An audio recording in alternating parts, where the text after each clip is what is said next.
Remember the days when the Celtics were the worst team in the league, hoping the ping pong balls would go their way, landing on third overall picks. One year they got the number one overall pick and traded back, and somehow, wow, did that work out to get Jason Tatum and Derek White. But, that's another story for another night.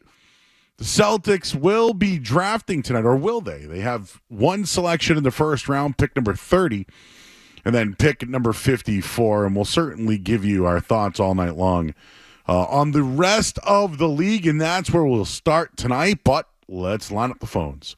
617-779-0985. We're on YouTube. You can just go to youtube.com/thesportshub. You can watch it live on your television, on your phone, on your iPad, wherever you can stream. We're live, and you can join the chat as well. So if you want to hang out and watch and chat in and discuss and have your own conversations, you can do that as well. But here's where we're starting tonight. The New York Knicks are trying to compete with the Boston Celtics. Did you just hear Stephen A? The national media? This isn't the national media. None of that. That actually happened.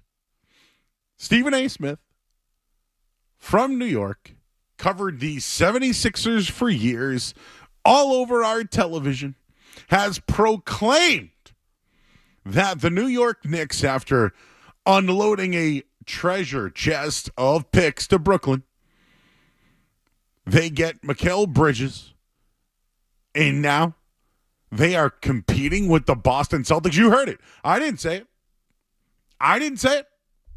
Stephen A. Smith said it. One of the big prominent names in the NBA or in sports in general. He's excited. He even mentioned the Celtics when talking about the New York Knicks. That's why tonight is exciting. Nope, not the names on the draft board. Don't worry about those. We'll work that all out for you tonight. What's going on in the rest of the league? The Celtics winning the championship. Now everybody's chasing them. New York has made a move. Who's next? And just getting back to New York, one game away from facing the Celtics in the Eastern Conference Finals last year, and they would have lost in 4 or 5 games too. But they're loading up on wings to chase Boston. They're reuniting college players in the NBA. How's that work out? I think people in Boston should know how that worked out. They've now missed out on the next big trade, though. Think about that. The New York Knicks, with all those assets that they had, now they've missed out on potentially Joel Embiid or Donovan Mitchell or Kevin Durant or one of these big names. If somebody becomes available, the New York Knicks are out. They're out. 5 first-round picks and a second-round pick for Mikal Bridges. It's too much, but it's a good player. And to compete in this league, you need the assets to get the next best player available, and that's what they blew last night. They went all in on their college teammates. The Villanova championship team of 2017 is basically reunited as the Nova Knicks. That's what's going on right now. Remember when the Celtics had the assets to acquire who they wanted? They've done it multiple times. And the Brooklyn Nets, they learned something from the Celtics here. They're banking on the idea that New York will be bad again, and trust me, they will be bad again. But Brooklyn has now basically acquired 9 first-round picks. Right? The Durant trade happened, brought them back Cam Johnson. We'll see what the Nets will do. They're looking to literally go back into tank mode. And next year is a favorable market. Some big names out there. Cooper Flagg, maybe? But after trading Mikal Bridges, everyone is going crazy about the New York Knicks nationally, or at least, I don't know, over at ESPN or in New York. And how about in Vegas? After trading for Mikal Bridges, New York's title odds, I saw them as low as plus 850 at some places today. They went from plus 1,600 to plus 850. Cut in half after one move. Oh, and they did sign OG Anunoby today to a pretty big deal as well. So now they're going to face apron taxes and things of that degree. And here's one more thing I wanted to throw into the New York Knicks mix. Try to say that a couple of times. Their coach is Tom Thibodeau. We remember him. Assistant coach in Boston on their 2008 championship team. A defensive-minded coach who got everything they could out of that team last year. Everything they possibly could. And now, you have this group of 4 Villanova college players. And it's a pressure situation. A lot of pressure in New York. Well, if they start out slow or things aren't going well, what name are you going to hear to replace him? Jay Wright, Villanova basketball coach. There's a lot on the line for the New York Knicks. And to say that they're next in line for the Celtics, have at it. Have at it. You want your 4 Villanova guys versus this group? The rest of the league is chasing the Celtics. New York has had one domino. What are the other dominoes to fall tonight on draft night? We'll lead it off there. Your thoughts on New York making a big move. 617-779-0985. I did hint that the Celtics may have tried this once or twice in their tenure. They tried to bring in college teammates to the NBA. We'll relive that later on tonight as well. And now the Celtics are the hunted. We'll get into all that coming up on the other side. I'm Joe Murray. We got Skaz here as well. You're listening to 98.5 The Sports Hub. Don't go.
I watch a ton of college hoops. I'll tell you, I know enough to be dangerous.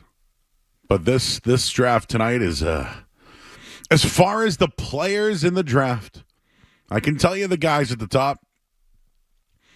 I don't know if there's any transitional players. I don't like I'm talking guys that can literally transform the game. Like Wemby did that. It's one season, but Wemby has been unbelievable. And next year, Cooper Flagg will be the big name. And every year at the top of the draft, there's always someone, which is why I commend Brooklyn for what they're doing. I commend them. You know you screwed up. You gave up all those picks for aging superstars and Kevin Garnett and Paul Pierce and then, two max spots, Kyrie Irving and Kevin Durant. They learned. They watched the Celtics develop, take 8 years, were successful, knocked on the door, and finally won. But they know now that's where they need to start. Like, they still have Ben Simmons on their team.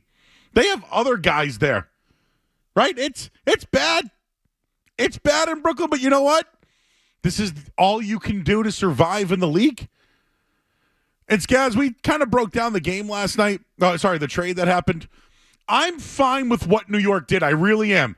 Is it too much for Mikal Bridges? It is. Yes. But in this scheme of things, you have to do these moves when you want something. When you're ready to make a move, you got to do it. You got to pounce on it. So they put their chips in on Mikal Bridges in bringing back a team that won a college championship. They got OG Anunoby. Randall could still be in the mix. Like, that's a power 6 right there. Might not be on the level of some others in the league, but depth just won the Celtics a championship, right? Defense won the Celtics a championship. They were one game away from facing that team. So although I think the gap is very far, I think New York's doing the right thing, but they might have struck out on an Embiid being available or some other player, and they're believing in this group of guys. Yeah, I think this is a case where I like it for both teams. I think both teams made the right decision in this trade. Was it a lot to give up for Mikal Bridges? Yeah, of course. But as a fan, this is what you want. And I mean on both sides too, not just for the Knicks. The worst thing you can be, especially in the NBA, is stuck in the middle, is the Atlanta Hawks or a Wizards or the Bulls for the last, 15 years, it feels like, where you're a 7-8 seed, maybe a 6 seed, or you're just outside the playoffs and you're just kind of stuck. You're not really competitive. And if you're the Knicks, you take a big swing like this. You try and get over the hump. And if you're the Nets, you say, it's not working. We've failed. Let's just tear it all down. There's a generational prospect coming next year.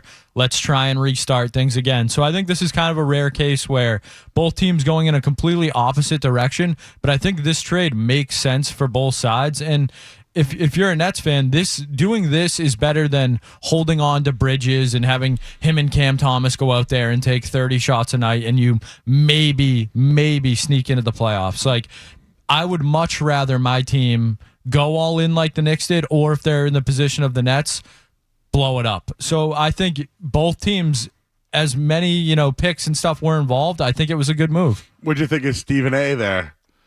I think the Knicks are probably the second best team in the East. I have no problem with him saying that. Wow. I still like the Pacers, but okay. Yeah, but the Knicks were without, Randall, 3 of their top 4 guys Anunoby, against the Pacers. Injuries, yeah. So, yeah, I like the Pacers a lot too. So, but yeah, they're right in the mix. They're certainly right there. I was laughing at them. Not because of... Fine. If you want to crown the New York Knicks as the second best team in the Eastern Conference... If you want to crown them? If you want to crown the New York Knicks being the second best team, have at it, Haas. You want to crown? If you want to crown them, then crown their ass. But they are who we thought they were. That's right. They're the second best team in the league. And who knows? The Porzingis thing, we got an update on that today. There's going to be We some all moves. expected that. Yeah. I know. But I think they need to do more. And just on a side topic, the Rockets did this. Portland's doing it now, right? They've drafted well, but they're unloading whatever they have. Detroit's now listening to offers. I don't know how they didn't get the number 1 pick, by the way. But anyway, that's a story for another day. But here they are now. The New York Knicks, the second best team in the Eastern Conference. Your thoughts on that at 617-779-0985. I think they learned something, too, by watching what happened with the Celtics here. We're going to talk to Julian Edlow in about 10 minutes or so. And we're going to go over the draft bets for tonight. If you want to follow along. Oh, it's a big betting night. And some of the names at the top, not the easiest to say. So we'll let Julian handle that part of it. But I don't think the Celtics make a selection tonight. That's my own opinion, and it's because of the apron and the taxes and all that stuff. But if someone's there, Skaz, because Brad Stevens said it himself, if there's somebody available at 30 that he thinks could get minutes on this team, he's going to draft them. So that's what I'm interested to see. If they make a trade, when do they make a trade? Because I think that'll tell us a lot. If it's 20 picks in and someone goes off the board and they make a trade, obviously that's kind of a tell. But if it's, within the next hour, then I think, Brad Stevens was being a GM and just playing the game. So I'll be very interested if a trade happens. When does that trade happen? The Celtics are now the hunted. Your thoughts at 617-779-0985. A quote from Brad Stevens. I don't know what the league is going to look like in 3 weeks. Human nature, it's going to be another huge opponent. All of our opponents, when you win, the other 29 teams target you. It's a different thing to come back from and then be great again. But it's a fun challenge. So, who are the teams we should be watching tonight? This is the list I have. Lakers, 76ers, Phoenix Suns, Indiana Pacers, Milwaukee Bucks, Miami Heat. The Dallas Mavericks are another team to watch. I think Kevin Durant's getting moved. And I'm starting to think Dallas might be in the mix. Do you think he's getting moved tonight or just this offseason? I think before the league year. So you think there's a chance Kevin Durant's on the move tonight? Yeah. That would be, hey, I'd like that. And give us something to talk about. Houston's interested in Kevin Durant. Golden State's, would they be? I don't know. I'm just saying. These are what I saw. Oklahoma City I saw was. Houston is. Dallas is. We just saw New York, right? Miami Heat just re-signed Bam Adebayo. Jimmy Butler says he's staying put. Can they add a third piece? Where's Donovan Mitchell going? The Bucks. You think they're just going to sit tight with Lillard and Giannis again? The Pacers need to make a move, I think. The Heat interest me. They do. That's another. I don't know. Could it be another Durant option? You're all over the Durant stuff now. I am all over Durant because I feel like he's a guy if he's a third piece on a team. Like what Phoenix should unload. If the Phoenix Suns should be like, who wants Durant? Highest bidder. And do it. Build around Devin Booker. Remember when they had Mikal Bridges? Remember that? I remember. How's that? I mean, it crushed them. And now they're stuck with Bradley Beal, who, can he play anymore? I know he's good, but, can he play? Can he actually get this happened to Kawhi Leonard, right? This happens to other players. Where is Paul George going? Is he staying in L.A.? Is he going to the Warriors? If the Celtics are the hunted, who's making the moves tonight? And I don't know why I have Dallas circled. I have Miami circled. And Oklahoma City, if they want, could make a huge splash. They have all the assets, great players. Who is making a move tonight? That's why you should be watching the draft. Not because of who's coming off the board. What's the league going to do? Who's hunting the Boston Celtics? We'll start there at 617-779-0985. I just saw Paul George interested, or Steph Curry's interested in getting another big fish. If Paul George is that big fish and they lose Klay Thompson, Steve Kerr pleaded for Klay Thompson to come back. It's a lot to look into tonight. We'll talk to Julian Edlow in just a little bit. But let's start it off with our buddy Benny in Oxford. What's up, Benny? Hey, guys, what's going on? I love Stephen A's enthusiasm, but holy hell. I agree. I'll put the Knicks at second. They fought back, got to second place this year, so it's only right. They add. I want to know, when did Mikal Bridges, I love the player, don't get me wrong, when did he become this overwhelming transitional player, like big piece like that? I'm not seeing it. I get it. It's cute. The whole college thing's cute. Great. You could sell that. I just don't understand how this is the big swing you take when you've been linked to all these other free agents the past 10 years. You've swung and missed. Well, so now Benny, you're hang on a second. On Bridges? Hang on 1 second. Let's talk this one out. You remember when Jaylen Brown was almost traded for Durant and other guys, or Anthony Davis was on the board and all these guys? The Celtics didn't make the move. Did it work out for them? It did.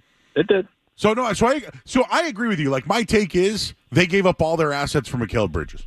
That's the guy they banked on. He's good. Maybe he's a 1B, right? Am I discrediting him, calling him a 1B? I think that's good praise. So and by the way, I looked up the numbers. Jason Tatum torched Mikal Bridges, but that's another story for another night. But I just want to say that they went in on their guy. So they believe in him, and the Celtics did that with Brown and Tatum. I can appreciate the fact they're going after the guy they believe in. But like you just said, Tatum torched Bridges. I don't remember OG locking down Jaylen Brown at all, especially when he was in Toronto. I feel like I remember specific instances of Jaylen Brown going off against Toronto when they had OG and Siakam. So I'm like, if your goal is to beat the Celtics, like you've cornered the market on great role players in my mind. And Mikal Bridges is better than a role player. I'm not trying to knock Mikal Bridges at all. I like him. Brunson obviously showed what he can do, but like Hart, DiVincenzo, OG, like I'm just not sold on these guys. And now you probably lost Hartenstein. Randall and Robinson just ended their season on injuries. Randall showed. I'm not seeing everything here. I feel you. Appreciate you, Benny. I feel the same way. Call me a green teamer. I'm not, but go ahead. Call me a green teamer. I'm not threatened by the New York Knicks. At least if I had nothing to do with the Boston Celtics and was in Idaho, I would tell you I don't think New York is a threat to the Boston Celtics. Jeff's in Fall River. Jeff. Yes, how you doing? Hi. I had a question regarding the Celtics draft pick here. I heard stories about them trading to get extra draft value or something. So if we can touch on that a little bit, that'd be great. I don't know what's the deal with that. I feel the team is strong enough. Mm-hmm. And again, we use the term green teamers around here, right? Well, I'm not a green teamer. I'm a Boston guy, raised and born in Massachusetts. But I'm just like you, bro. I'm just like you. I was born here too. Not a green teamer. Very critical, and they're bad. Here's the deal. The Celtics have the 30th pick in the draft. If they select a player, it goes against their salary cap at about $2 million, but because of their tax implications, it's very high. It's basically an $8 million player. And with the way their roster is currently constructed, any player that they bring on would have to get minutes, right? At that kind of value. It's imperative for the Celtics to either identify a player they think they can get minutes out of and maybe free up, I don't know, Hauser, somebody else. They'll find the other ways to get rid of that cap. But it's better. Plus, look down the line. They have years where they don't have first-round picks. And with the Celtics in a window now, it might be worth trying to get into the first round over the next couple of years instead of this season. And adding second-round picks doesn't go against your cap. 617-779-0985. We're going to talk to Julian Edlow. He's from DraftKings. Let's find out what he thinks on the draft tonight, and we'll get some picks as well. I'm Joe Murray here on 98.5 The Sports Hub. Sports Hub headlines.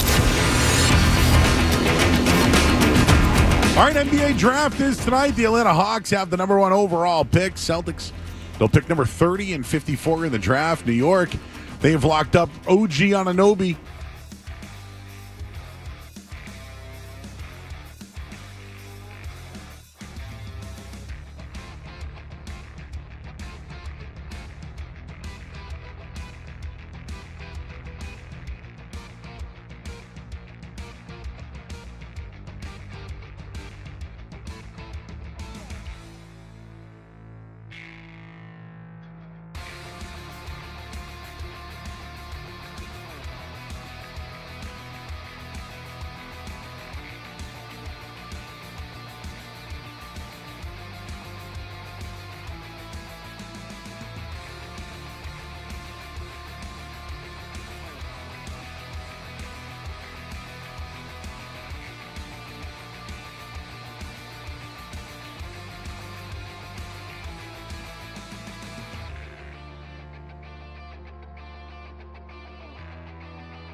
Download the DraftKings app.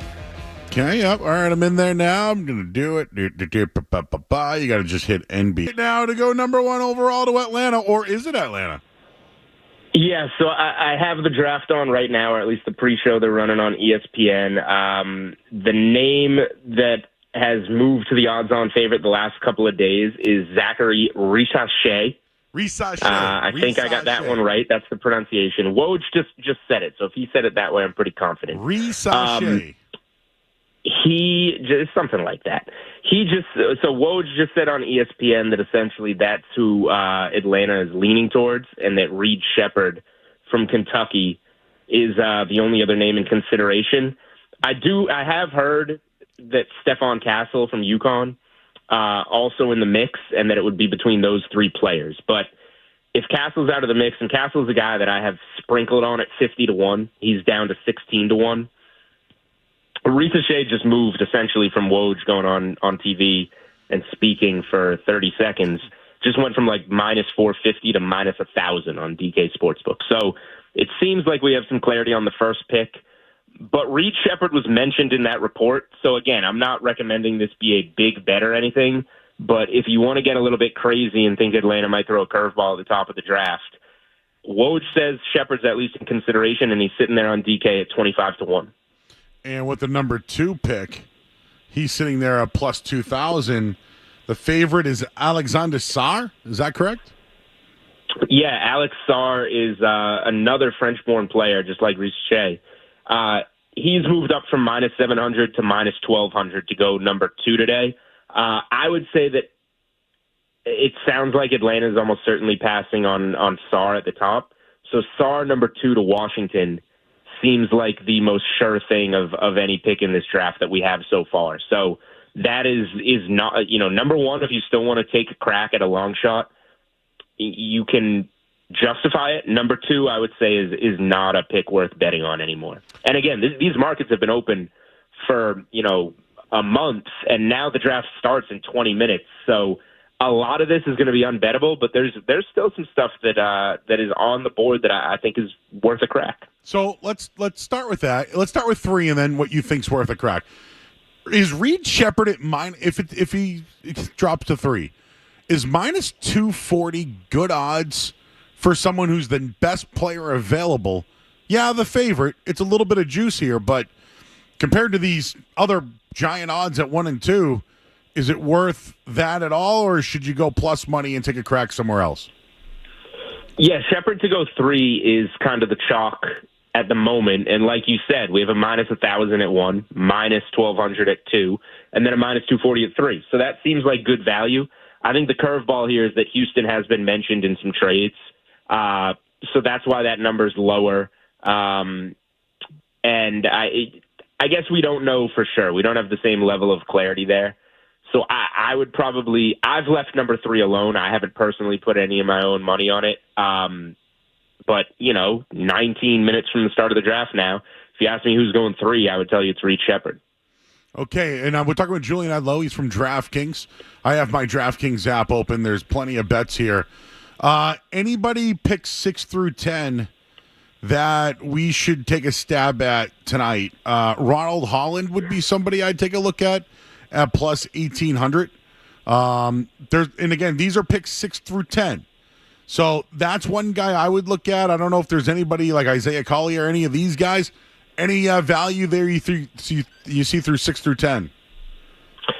I'm not going to play any exact 6 through 10, but I will say before we went on, so a lot of reports are coming out that Ron Holland is going to slip in this draft. And I put out his over 9.5, so to go outside of the top 9 picks at minus 190 probably 10 minutes ago, 15 minutes ago, and that's now up to minus 250. Wow. So that one is moving. I think it's a good bet, but again, I'm not going to tell you that you got to come on here and lay a bunch of minus 250s. In terms of like draft positions, so if you're on that tab, again, it's overwhelming. There are a lot of tabs. If you scroll past all the pick numbers, and they're in bunches like 16 to 20, 21 to 25, 26 to 30, you get player draft position, and these markets are just the over-unders of where you believe a player will get drafted. And again, people get a little confused. The under is to be selected before that number. So if you're going under 5.5, that player is selected in the top 5. Over 5.5, that player is selected outside of the top 5. That's where I still think there's some decent bets. So I'll give you some guys in the top 10 there. Donovan Clingan, big man from UConn. That is a name that people around here actually know. He's been at 3.5 all the way along. It was minus 115 yesterday when I bet it. It's minus 175 now. I would still bet his over 3.5 at minus 175. Again, we now have minus 1,000 favorites to go 1 and 2, and Reed Shepherd is minus 340 to go 3. That's basically telling me unless a team is trading up to 3 for Clingan, he's not going in the top 3. Again, it's not like I'm not reinventing the wheel here. If you're going to go top 3, there's only so many landing spots you can have, and if 2 are locked in, and one of them is sounding like it's going to be Reed Shepherd or a trade, I just don't see a spot for Clingan in the top 3. So over 3.5, I think, is a good bet with him. And then another one in the top 10 would be. This one is a tougher name. I was going to ask you Matas. Oh yeah, give me that. Matas Buzelis, real quick. I'll give you the last guy. Yeah. Matas Buzelis is 5.5. His over 5.5 probably 3 hours ago was plus 130. It's now minus 165. So a 95-cent move tells me there's quite a bit of steam there. I gave it out earlier in the day. I know some other more prominent draft bettors did give it out today, so a lot of it is of the opinion of some content creators out there that are giving it out. Mm-hmm. But again, kind of like Clingan, I don't see a spot in the top 5 that he necessarily lands. It's either Pistons at 5 or bust. So I'll take my chances there. Julian Edlow, not a content creator, but he is a betting analyst from DraftKings. That's how I should call you. Some would say content creator, and that's fine. Betting analyst. That's why we have you here. Much more professional. Yes. Zach Edey, you think there's a shot he can get drafted in the top 10? I just put $25 on it. Plus 250 right now to be drafted in the top 10, Zach Edey. I was doing some texting with our friend Dan Lifshatz. Oh, Dan Lifshatz, huh? One of the bankroll boys? Who does, this particular bankroll boy does like some unders on Zach Edey. So I did tail him and play a little bit of his unders. Let's see, what are we sitting at on DK Sportsbook right now? And again, I'm happy we still have these on the board because a lot I will pull these the day of the draft. I almost asked you about that. This goes in 15 minutes. I've been messing with Skaz about how whenever Woj says something, I wonder if it's ESPN bet, and then when it's Shams, I'm wondering if it's that other sports book. You know what I mean? So it's like, where are we getting that information from? Sometimes. Yeah, I mean it's amazing that it's up, and again, somebody says something, stuff moves quick. Zach Edey's sitting at 15.5. Ooh, under. So, yeah, this isn't one I have a strong opinion on, but if you said, here's $100, you have to bet it on Zach Edey's draft prop, I would go under 15.5. I'm with you there. Why are there odds for him to go 1 overall, top 10, or in the first round? Do you see it happening, Bronny James going in the first round? And I know you guys have some whole Bronny James list over at DraftKings. All right, so I'm a company guy. I like to do a lot of things on behalf of DraftKings and try and help make us money with good content. The reason that Bronny James odds are on the board is so that people bet him. It's a big name, and people want to bet on him. LeBron James Jr. is not going 1. He's not going top 5. He's not going top 10. He's probably not going first round. That's just what it is, but particularly in a draft where it's looking like the first 2 picks are going to be French guys. There's no big name from college basketball. I mean, Edey's a big name, but there's no can't miss star. Next year, Cooper Flagg's going to be a big name. The kid from Maine going to Duke. Those names just aren't there. So Bronny James's name has kind of taken over the spotlight, and people want to throw down some money. I saw somebody today at a different sports book put down $500 on Bronny James to go number 1 to return whatever it was, $200,000 or whatever. But that's flushing $500 down the toilet. We don't need to do that. I have, for the most part, steered clear of just betting anything Bronny James related in this draft. All right, one more for you. The New York Knicks made a big trade. Stephen A. Smith is very excited about it. Looking at the odds, plus 850, to me, that is, I don't find value in that, but how do you feel about what New York did, and do you think there's a team tonight that could make a move at the draft to add a third star, or then be in consideration with the Celtics like the New York Knicks are? I'll do the second part of that question first. No, I don't think there's going to be a big trade tonight. I think when the draft is said and done, I think the Mikal Bridges deal is probably the biggest thing that we're talking about. But to answer the first question, I'm not betting on the Knicks to win the East or win it all next year. I'm not betting the Celtics either. I'm not betting anything this early. But the Knicks are certainly built where if they are at full strength with what they have now, they're built to challenge the Celtics. Are they as talented as the Celtics? No. Would I pick the Celtics in a series? Yes. But, Josh Hart is a scrappy defender. Brunson, OG, and Anunoby re-signed today on a $200+ million deal. Bridges, these are all guys that can play 45+ minutes. They're perfect Tibbs guys because Thibodeau likes to play them those many minutes. And again, like Josh Hart, really good defender, a little more undersized. But now with Bridges and OG Anunoby, those two guys are there for a reason. Those two guys are there to play 45 minutes and guard Jason Tatum and Jaylen Brown. So they're building a team to compete with the Celtics, and they have a very scrappy team. They've got pieces that, are definitely going to frustrate the Celtics if we're lucky enough to get a Boston-New York playoff series next year. Yep, right now, New York plus 850. Thunder also 850 in Denver plus 800. Then it's Wolves, Bucks. So I got my eye on Kevin Durant tonight. I don't know why. I don't know why I have this. Skaz was making a joke at me. I have this thing for Durant tonight. I don't know what it is. Could Miami? Could Oklahoma City? Is somebody interested? Are the Warriors going to be? Someone's got to do something, and I think he's the guy. I think people are interested. I think the issue there is that the owner of the Suns came out this afternoon after all the rumors and said we're not moving Kevin Durant. We're moving forward with this core of Durant, Booker, and Beal. So that's the kiss of death. There's obviously not everybody's telling the truth this time of year. That's for sure. But I find it hard to see getting back good value on Durant right now. Is Cooper Flagg the consensus number one pick for next year? Would you set the line at him being the favorite to be the number one pick next year? Yeah, for sure. Again, it's not the best draft in the world next year, but compared to this draft, at least there's, a little bit of star power at the top. And I would say that Cooper Flagg should be the guy there. The next, if you look at some other sites, Rutgers is getting in some good freshman talent.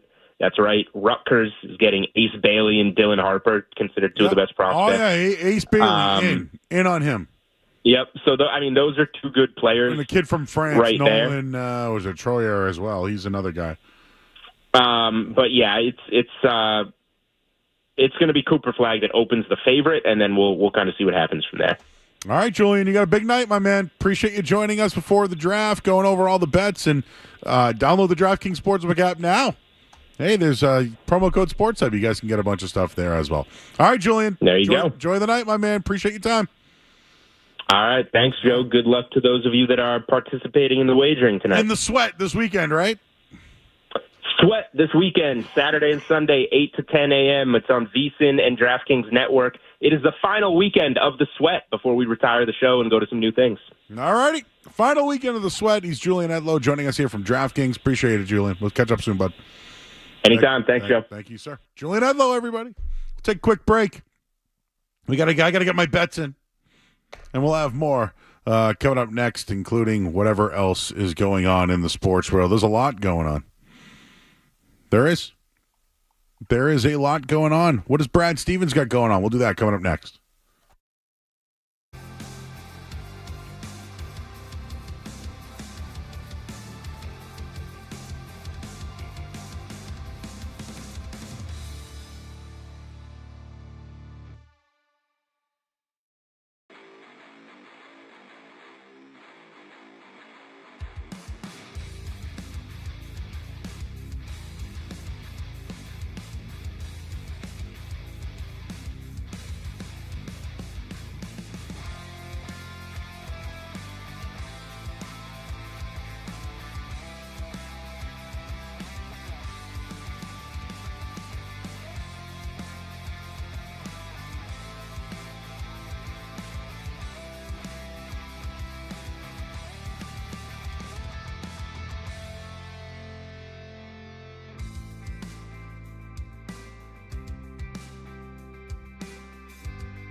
If the right person is available at 30, then we will take them. And if we have a couple of people that we think are still the right person, then we'll see what our options are and what kind of flexibility we have. But I anticipate picking a couple picks, and whether they're on roster or two-way, and investing in young players. I just if they come in and crack our rotation, then they're really good, and that'll be a good thing. Slight late breaking news. It doesn't deserve the psh, psh, psh late breaker. Maybe a McCone late breaker. But it impacts the Celtics, I would say. This isn't really breaking news. Powered by Tim McCone. Jimmy Butler will not sign an extension with the Miami Heat. He'll enter free agency next summer. This all according to Shams Charania. So one last year in Miami. He ain't making it.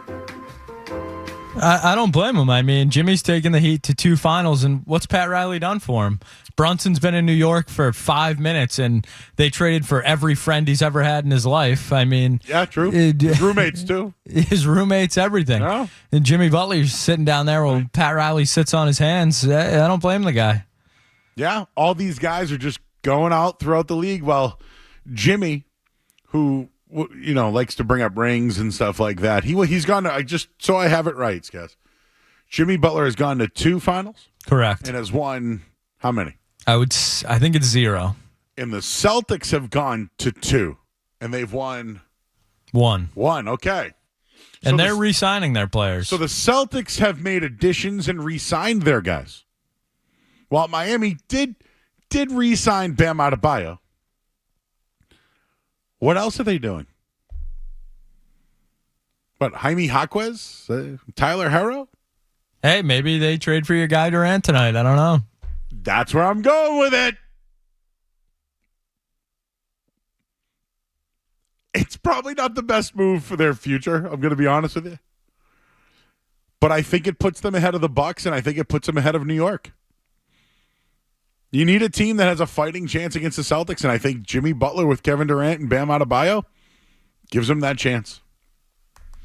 By the way, draft's about to start. I just put in my Zach Edey bets under 15.5, and he'll go in the top 10, guys. That's what we're riding. I'm riding it at least tonight.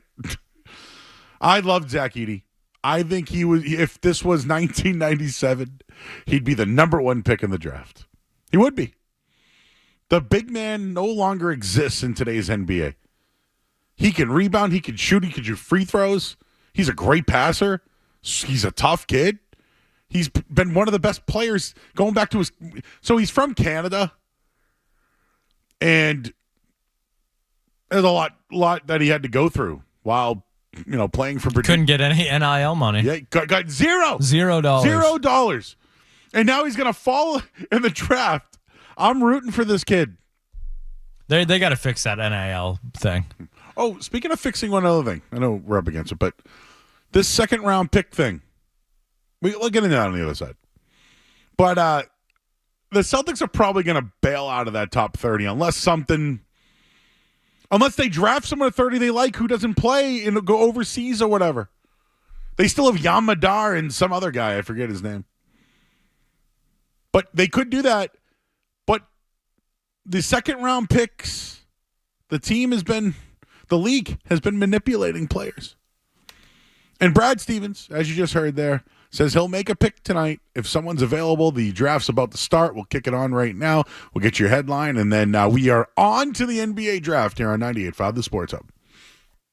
From the Town Fair Tire Studio, relatable, reliable, and even relentless at times. We're doing it live. This is Boston's home for sports. WBC-FM and HD Boston, 98.5 The Sports Hub. A Beasley Media Group station. Sports Hub headlines. All right, NBA draft just about to begin. The Atlanta Hawks, they are on the clock. They have the number 1 pick at the moment. Celtics, they have pick number 30 and 54 in this year's draft. The New York Knicks, well, they have re-signed OG Anunoby today, $33 million less than the max, but he gets a 5-year extension worth $42 million The season last night, they acquired Mikal Bridges from Brooklyn for 4 future first-round picks. The Miami Heat, they've gave Bam Adebayo a 3-year, $166 million extension. Jimmy Butler will not sign an extension with Miami and will enter free agency next summer. Malcolm Brogdon on the move. He goes from Portland to Washington. He also could be traded later on in the night. Red Sox and Blue Jays, no score right now. Rain delay in the second inning over at Fenway Park, and the NFL announced it will not hold a supplemental draft this season. Headlines are brought to you by Awaken 180 Weight Loss. Don't put off losing weight this summer. Reach your goal during the easiest season for weight loss. Awaken 180, the official weight loss program of summer. I'm Joe Murray. Your next update in 30 minutes. If you've got the app, you've got Toucher and Hardy to wake you up no matter where you are. Or who may or may not have been to jail. Get the app. The 98.5 The If Bronny's available at 30, will the Celtics take it for like a PR stunt or an actual pick? Considering the fact that his father supposedly owns part of Fenway. Chad, I don't think it's like a crazy call. I don't think they will because of the cap implications if they do draft. Like if they draft him, he's on their books, and because of the salary cap situation, the tax, for a guy who's getting no minutes, it's just not a smart move for the team. But could they do it at 54? Yeah. It wouldn't be a bad thing. No, if the Celtics selected him at 54, he wouldn't count against their cap. They'd let him play in the G League. And would he play in the G League though? He'd have to because. Or would he be on the back of the end of the bench? Well, he would need the last. He needs to play, dude. He wasn't good at USC. If this guy wasn't LeBron James Jr., we wouldn't even mention his name. So that's why I was asking, would he be part of a Celtics look at? Yeah. If they drafted him with the 54th pick, he'd be their possession, not the Lakers. And yeah, they would probably try to develop him in the G League while the team contends he'd get 0 minutes over the next couple of years. But do you think that LeBron would have an issue with that? Oh, LeBron's got say in what the Celtics do? Not the Celtics, but the son. Well, his son. His son's an adult. Well, does it mean that LeBron's not going to have a say? Well, what's he going to say? My I don't son's on know. the Celtics and they don't play him? Well, if he was good, he'd play. Well, then why would they? I don't know. Then why would? Talk about the Joe Murray cul-de-sac. That guy was driving in circles.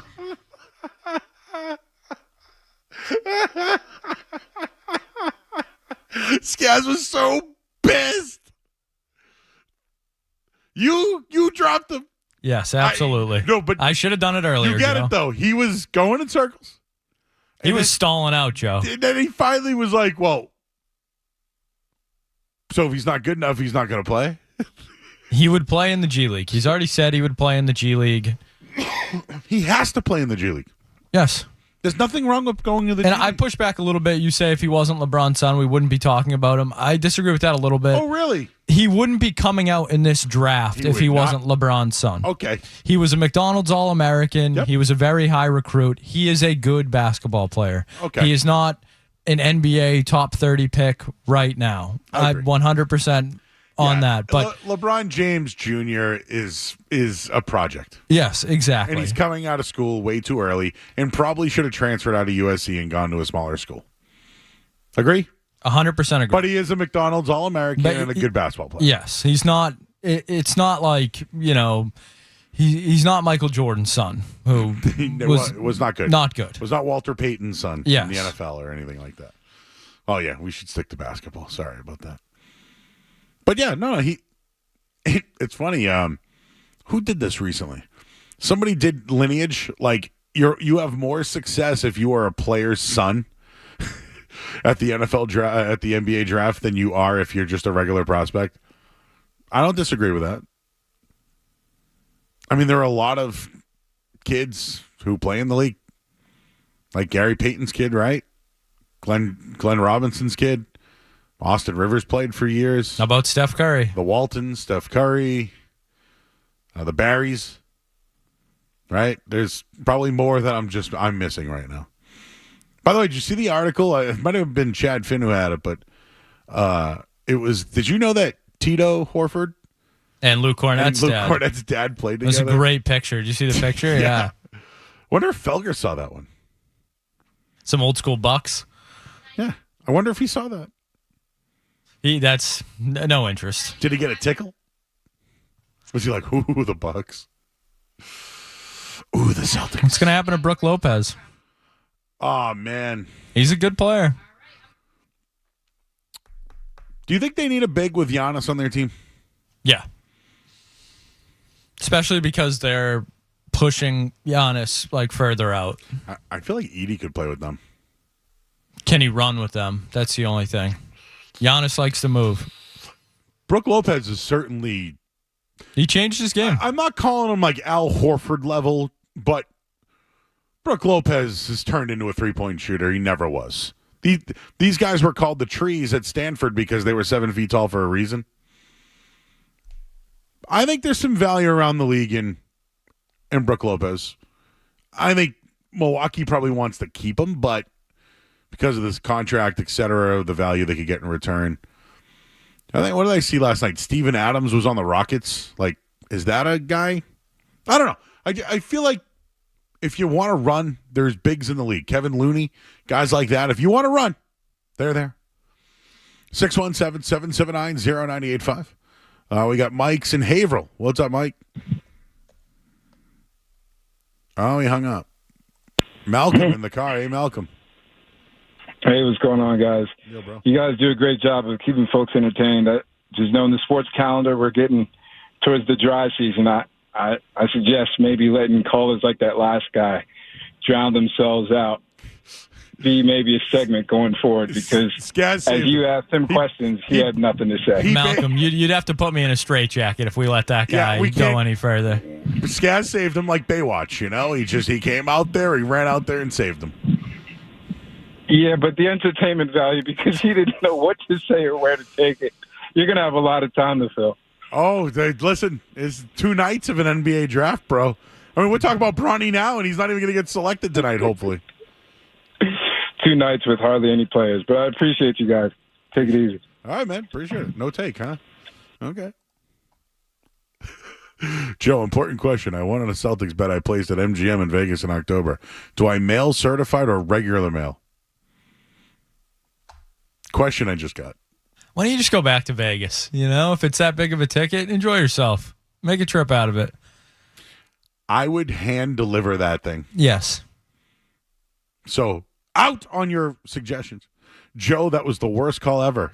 I don't know. No, we've had way worse. No, trust me. I don't know what the worst was ever, but it wasn't the worst. No, it I don't was even not. know if it was top 5. No. There's a high bar for bad calls. His legitimate take was, would the Celtics select him because of LeBron? That's a fine thing. There's a relationship here in Boston, right? He's likes Boston. It'd be a good place for him. Winning team, culture, etc. He's just not going to play. He's not going to play for at least 3 years here. So if they did select him at 54, he's going to play in the G League for 2 years and might get a few call-ups when they feel bad for him. Kidding. When they actually want to give him some reps. So that happened. Andrew's in the car. Hi, Andrew. Chad and Joe, this may be a dumb idea, so feel free to say this was a dumb idea. But with the Celtics not having a ton of flexibility under the cap, and teams in their position that win a ring sometimes with a core together like that, they try to attract a veteran or somebody that can come in and maybe just somebody who's chasing a ring. Do you think that Brad Stevens might throw a feeler out there to try to get Gordon Hayward on a veteran minimum? He was so bad last year. I think he's done, bro. I think Gordon Hayward is barbecue chicken. He's not an upgrade over like a Luke Cornett. Like he's not in that role, you really don't need much. I mean, you're talking about a guy that can maybe be more of a 3-and-D role player. No. I don't think you need him to be, let's take his ability out of it. The Brown and Tatum thing with Hayward didn't work. Why even mess with that? Yeah. So you're talking like personality-wise, or? Yeah. Yeah, I get you. All right. Thanks, Andrew. People wanted to see Gordon Hayward back. Skaz is the first pick in. With the number 1 pick in the 2024 NBA draft, the Atlanta Hawks have selected Zach Risacher out of France. Risacher. I'm going to say that thing 5 different times tonight. They took the kid from France. The Hawks did. And if you'd like some more info on him, he's a French professional basketball player. He's 6'9", 19 years old, 195 pounds. This kid has been projected as the number 1 pick. International player, of course. And just to kind of give you some of his per games last year, he's played for multiple different leagues, but played 32 games in the French league. And just about 10 points a game. This is a 19-year-old prospect. Not sure what Atlanta's going to do. Is he going to play right away? I don't know. That's one of the things with this year's draft class. But he at least has been linked to being the number 1 pick. And here he is tonight, going with the number 1 pick to the Atlanta Hawks. And I'm sure there's a lot of people, but a major unknown, at least in my opinion, major unknown. So the Washington Wizards are currently on the clock, and we'll keep you updated on everything going on tonight. Let's talk to Steve. He's in Medford. Hey, Steve. Hey, guys. What's going on? Yo. Yeah, so just wanted to, touch base and, just give a shout-out to a local guy, Tyler Kolak, from Marquette. He's obviously a pretty good point guard. Led Marquette for a couple years over there. He's from Rhode Island, played with the Middlesex Magic locally. I think he's going to be a sleeper in this draft, and just want to kind of hear what you guys have of thoughts on him, if anything, and see what happens with him. All right, so a Rhode Island guy is in the draft this year. I'll have more on that coming up in a little bit. As far as the locals go, though, and I'm just trying to. He is expected to go in the first round. Tyler Kolak is his name. I know a little bit about the kid. Watched him for a bit. Big East Player of the Year, or was, right, at one point. I don't know what he is. Is he a TJ McConnell type? Is he better than that? I don't know. That's how I see him, though. But you Rhode Island, everybody. Winning championships and potentially going in the first round. 617-779-0985. And the Nova New York Knicks. Let's get into it. The Celtics have done it before. And the NBA draft currently underway. 1 pick down, more to go. We'll have it all night here until 11 o'clock. I'm Joe Murray on the Sports Hub. Don't go anywhere. There's more Joe Murray. On the way on 98.5 The Sports.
here, 98.5, the Sports Hub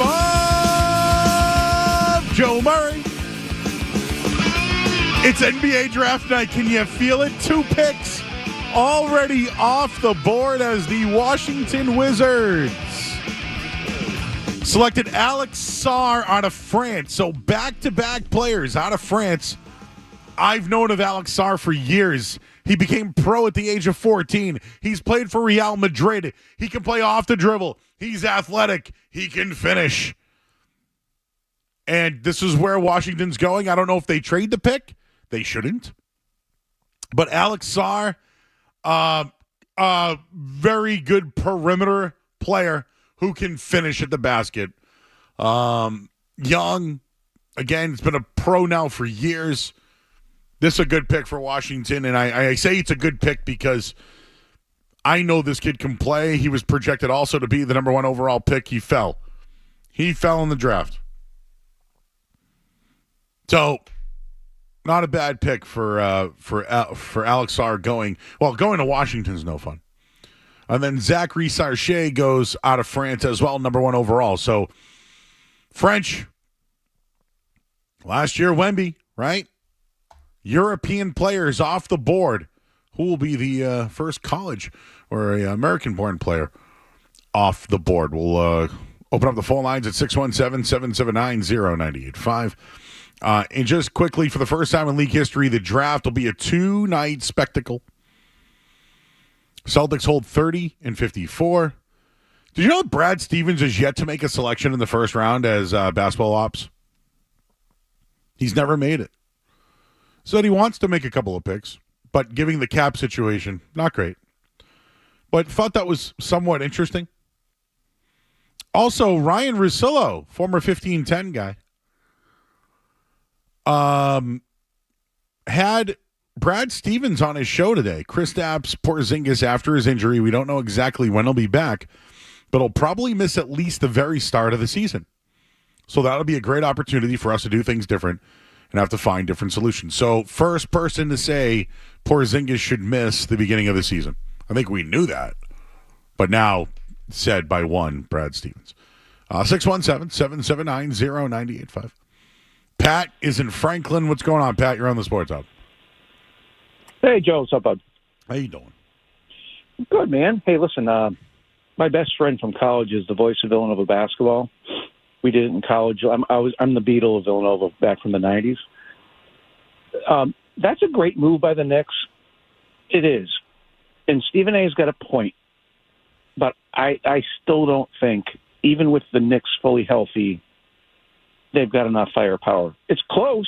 And let me tell you, those guys are studs, and they're all in the right, perfect age. Think about all those guys. They're all in that same age zone as the Jays, right? And they're going to get a little better. They're going to give them a run, in my opinion. I got a question for you, Pat. You went to Villanova, right?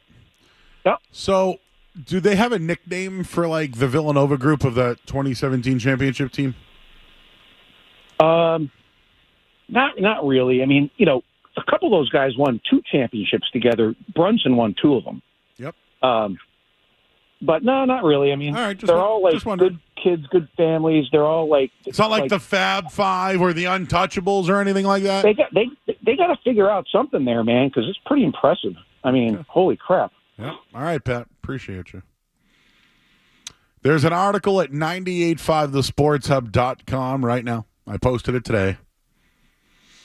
The New York Knicks are bringing 4 members of the 2017 Villanova team onto their NBA team. The Celtics did that twice. They did that with the 1996 Kentucky team that were labeled the Untouchables. How did that work out for the Celtics? Just to, New York's doing one thing. Boston did it years ago. You know who was in charge then? Rick Pitino. And the second time they did it, it helped them go to the Eastern Conference Finals when they acquired Tony Delk to play with Walter McCarty and Antoine Walker. Ron Mercer was the other.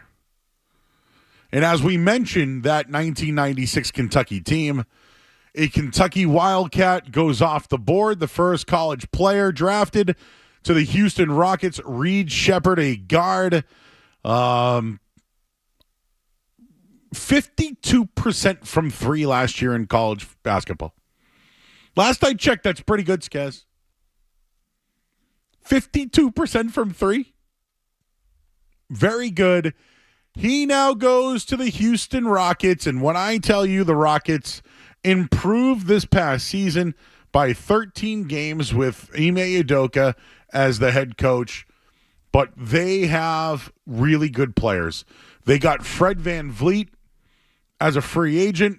Jalen Green has been a part of that group. They drafted Jabari Smith high. Last year, they drafted Amen Thompson, who's going to be a player. They have the Sengun kid as well. Dylan Brooks is a part of that team. Aaron Holiday, you name it. They have players, and now they get Reed Sheppard, potentially the best three-point shooter in the draft. Elite shooting ability. Great at free throws. I'm not going to call him a pure point guard. I'm not going to call him that because he's not. He's a shooter. His size could be an issue. But when I tell you he can defend, he reminds me of what John Stockton was. A guy that could be an elite shooter, play defense, steal the ball, run the offense. Dude can jump through the gym as well. Now, Stockton couldn't do that. But he goes to the Houston Rockets tonight. Reed Sheppard, and I mentioned that 1996 Kentucky team. The Celtics had 3 of them, 2 different times, 4 in total. Nothing. 1 Eastern Conference Finals. 1. And they lost to Jason Kidd and the New Jersey Nets at the time. 617-779-0985. Brandon's in Boston. Hey, Brandon. Hey, what's going on, guys? Thanks for taking my phone call. So for me, man, for the 30th pick, I'm definitely not wasting it on Brodie James. I mean, you're looking at a guy that can't even crack double figures. I mean, we're talking about 4.8 points, 2.8 rebounds, and 2.1 assists. Please, not wasting it on that. If people are talking about holding him hostage, please. His brother Bryce is going to be better than him. So let's talk about Tristan Newton. Like I said, we're talking about a guy that's 15, 6 and 6, so 15 points a game, 6 assists, 6 rebounds a game, right? You need a guy. Like I said, you have a guy by the name of Drew Holiday that has a 4-year contract. If you put a guy like Tristan Newton under his tutelage to work with the Jays, that's where you want to go. And again, Tristan Newton. We never hit on this. We like him. We never hit on this. Go ahead. We never hit on this. Zach Collins. Can we boost Zach Collins up, please? Because like I said, Porzingis is going to be out, and Al Horford is at that age, right? Let's talk. That can fade. Let's talk Zach Collins for a minute. Why would the Spurs move on? Well, you're looking at all these players just go. Mikal Bridges. Can we please stop this Mikal Bridges? Mikal Bridges is just a 2.0 P.J. Washington, that Dallas move that they made with Charlotte. He's really not that good. I could say he's good in, like, scoring a bit if he's on fire. He has some playmaking abilities. His defense is all right. But if you compare P.J. Washington's stats with him, they're similar players. Mikal Bridges doesn't take the New York Knicks over the top. I still have the Celtics winning in 4 or 5, right? So let's stop this Mikal Bridges. He's not no Durant. He's no who is he? I even put Klay Thompson over him. He's not that great. I appreciate you, Brandon. I got you, bro. We got you. We're watching for Newton tonight. I don't know if I want Zach Collins. And by the way, I mentioned San Antonio. They're currently on the clock right now. 1 year after drafting Victor Wembanyama, the number 1 overall pick. Was he Defensive Player of the Year? Actually, don't remember now, Skez. He should have been. He wasn't. He was awesome. I think Wemby is something else. I think he is something else. Wow. All right, so I'm trying to think of their picks. George Gervin was in the first round. David Robinson. Tim Duncan, right? But they got Parker and Ginobili out of nowhere. And now they have Victor Wembanyama. And they have the fourth pick in the NBA draft tonight. I'm kind of curious where San Antonio goes with this one. 617-779-0985. Let's talk to Mike. He's in Lowell. Hey, Mike. Big Joe, what's up, dude? What's up, brother? So my question, I got 2 points. First, the Zach Edey dude, man, would he not be great on the Celtics? You know, him, Porzingis, even him coming off the bench, not lead the second team, to come in with the second team. You're just saying Wemby's great. Wemby's great because he's 7'4". You throw it up to him, he could turn around and just tap it in. This isn't Edey 7'4", something like that, but bigger, stronger. You know what I mean? I've seen a video of him hitting. He won't be there, though. Oh, he won't be there at 30? Oh, yeah. You got the bet on for I got a bet under 15. I got you. I got you, Joe. I got you. And then my other statement was, I was at the parade Friday. A great time. Amazing time. I went to every parade in Boston. That was my first one. But I missed Porzingis on the float because there's so many damn people on these floats, man. I ran into a dude afterwards. We're over at Dubliners getting drinks. The guy worked for TD Bank, and he's on the duck boat. Why is a guy from TD Bank on the duck boat? Well, no, I just want to see the players. You know what I mean? I don't know. You tell me why they had so many people on those duck boats that had nothing to do with the team. You're right. There were a lot of people on the duck boats that had nothing to do with the team. But again, they're not there for you. I apologize for saying that. But I'm not sorry. 617-779-0985. San Antonio has made their pick. We'll tell you who it was coming up. Somebody might be happy in Yukon land. We'll get that right now in Sports Hub Headlines. Sports Hub Headlines. All right.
right back here at 98.5, the Sports Hub of Joe Murray.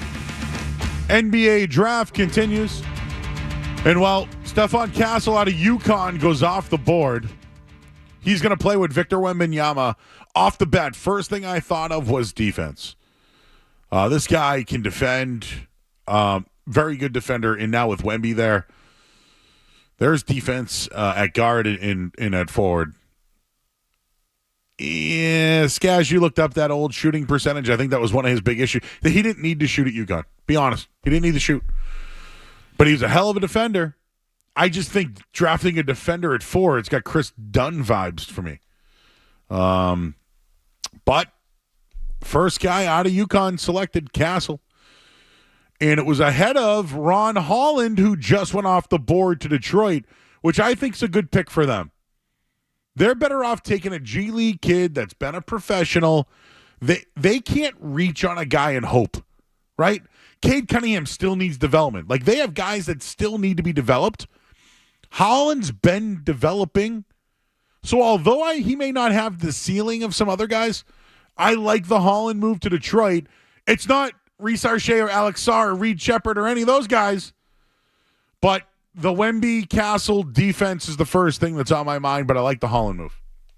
Yeah, I mean, Castle's a legit defender, like you said. He's a very good athlete, but I'm not the biggest fan of the pick, and maybe it's, we played a little Danny Ainge sound from a couple weeks ago where he talks about Jaylen Brown and drafting the best athlete available, and you can work on the shooting, but watching League Pass last year, Wemby's just doing everything, and no one on the Spurs could shoot, and Castle at UConn, a loaded team where he got plenty of looks, and I know you said he didn't need to score, but I'm sure he was trying to. He shot 26% from 3. If he even was 5, what would have UConn been if he could even shoot 5-6%? 26% from 3 is bad. That's just straight up bad. Lower than Marcus Smart. So I just it's an odd fit with Wemby, but maybe they're just taking the more long-term approach. He's a good player. I think he will be a solid NBA player, but I think that's an odd pairing with Wemby. And is it fair to question the guy who's won all those championships, who selected him?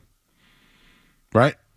Like, isn't this what we do now? Like, I've had discussions with people about Popovich sucking. I think he sucks now. I know when you don't have good players, you suck. That's fine. But Wemby fell to him. Don't give me Popovich, Wemby found him, all that stuff. No. Wemby was going to whoever fell one.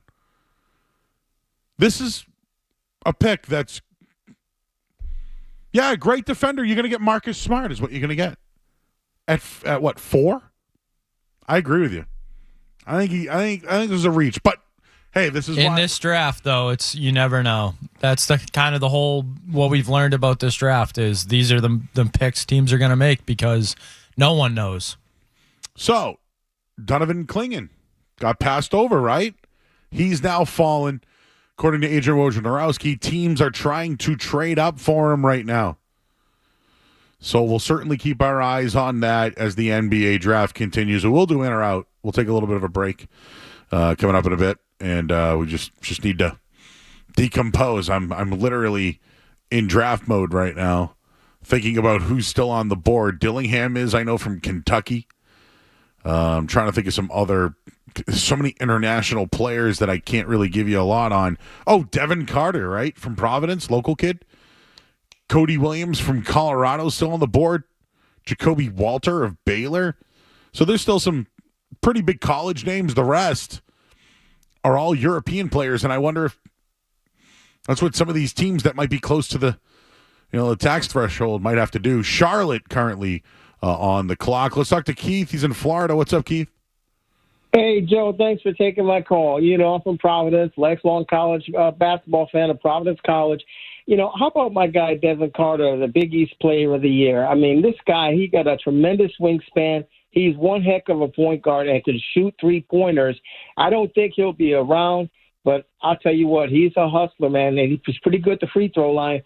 I was hoping that he'd go to the Celtics, but I don't think he'll be around by that time. So I had him going. Thanks for taking my call. Thanks, man. I had him going in the top 10. I think that dude's legit. I liked him a lot. And I'm just trying to think where else I had. Yeah, Mattis Buzelis European player. I had Dalton Knecht going 7 in my own. So we just mentioned Klingon, right? He's still on the board. Knecht is still on the board. Holland is a reach. Wow. Now that I look at it, he was projected to go 9 or 10. Devin Carter right now projected to go 10 or 11. Chicago is one of the teams that covered him at the moment. So I think we have something here right now when it comes to the draft about who will go next. Will somebody reach to try to get a player that they'd like? This Mattis Buzelis is still on the board. He's 6'10" and has been projected to be a top 10 pick. Dalton Knecht, we all remember him from Tennessee. Really, he's kind of like I liked him. Right? 22 points a game? Shot. He was a 39% shooter, Skaz, in college last year. I could see him as a fit with Ball and Miller. Brandon Miller, Ball, I think you got to go. Now, is that your 3? Or Ball would be your 3, I guess, in that case.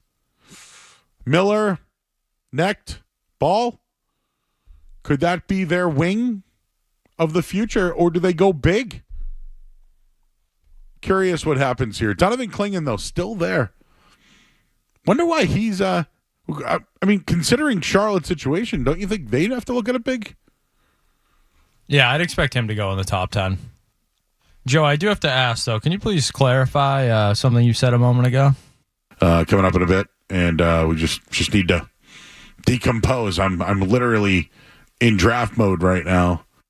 You need to decompose? I need to decompose. I don't know if you can do that, Joe. I think that's. I think you're doing too well to decompose. What do you decompose? I'm literally in draft mode right now. What? I think a song came in my head. Red Hot Chili Peppers. When I think decompose, I think of I don't know, a dead body, maybe an apple. Well, The Last of Us. Remember? What were the big monsters called? The big fungi? Oh, bloaters. Bloaters, yes. I'm a bloater right now. No, I need to decompose. I got a text from one great Jeremy Conley saying, Joe needs to decompose, question mark. See? The Last of Us. He knows too. I do need to decompose.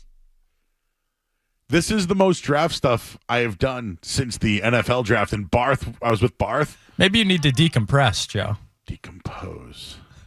Decompress. There you go. Yeah. There you go, Skaz. Do you think Fred's going to use that one tomorrow in Hardy?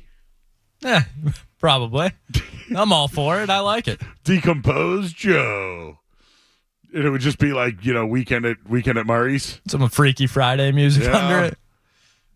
Decomposed Joe.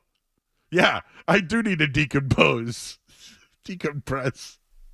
No, I'm going to decompose, damn it.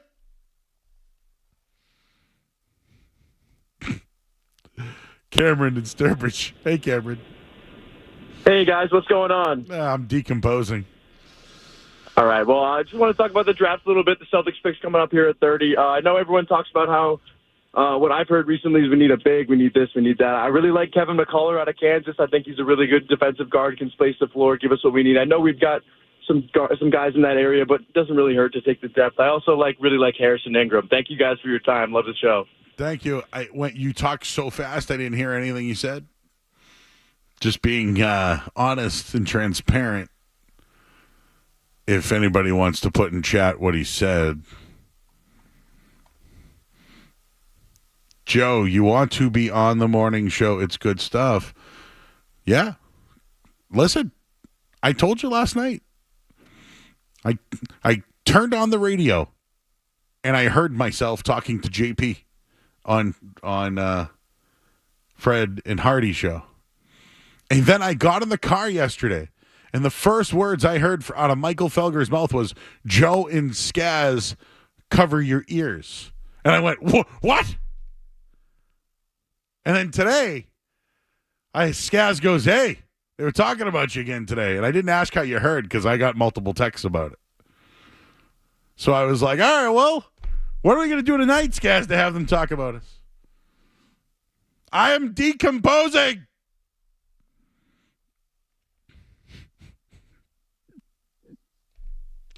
To make or become rotten. Decompose. Yes, I'm decomposing. You're becoming rotten. I am becoming rotten. Please tell me the name of the guy that was just selected by the Charlotte Hornets that I wasn't even close on who the player they would select would be. Tajan Salon. Thank you. Tajan Salon. I got nothing. I mean, I know we all say he's another French guy, Joe. Oh, he's French. Okay. What I was just about to say. I don't even know if I've come across this man. For, every year or, every 4 years, we're like, another gold medal coming to USA basketball. But it's, we got ourselves a French connection. Got ourselves, look at all the MVPs in the NBA, French internationals. There's a Serbian that's probably going to go in the top 10, top 15. Bonjour. It's good. This is good for basketball. Good for the NBA. The global game. Caramba.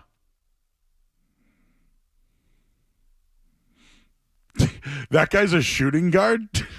Dude, I think he actually won, player of the year or, tournament MVP for, the same league Wemby was in the year before. Who is that? I don't know these. This is where it's getting tough. Where is Fran Fraschilla working tonight? We need, an NBA Mel Kiper. Has there ever been 3 French players that have gone in the top 10? For real. Has there been 3 French players that go in the last 3 drafts?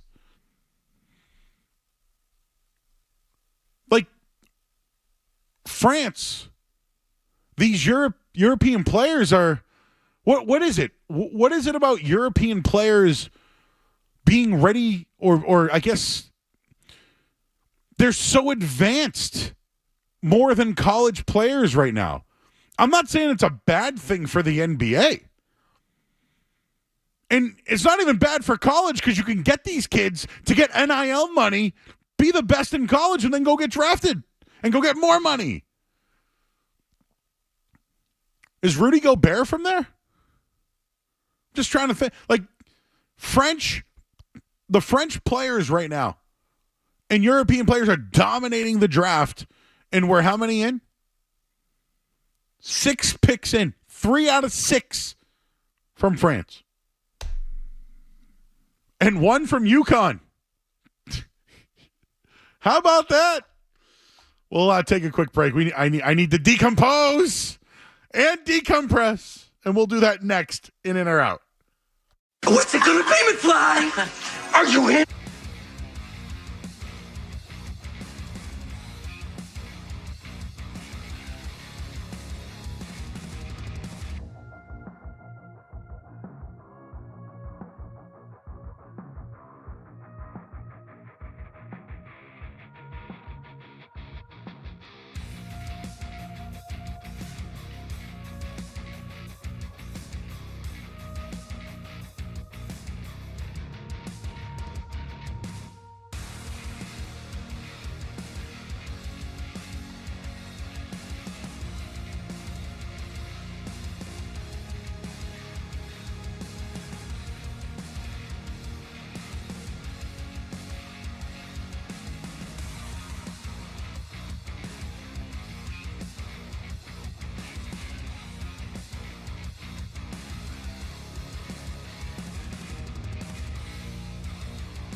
at the Sports Hub. Are you in or out? Gotta know without a doubt. I'm the one you need for a dirty deed. I'm the best. Success is guaranteed. Suck. That's all I can think of. Suck.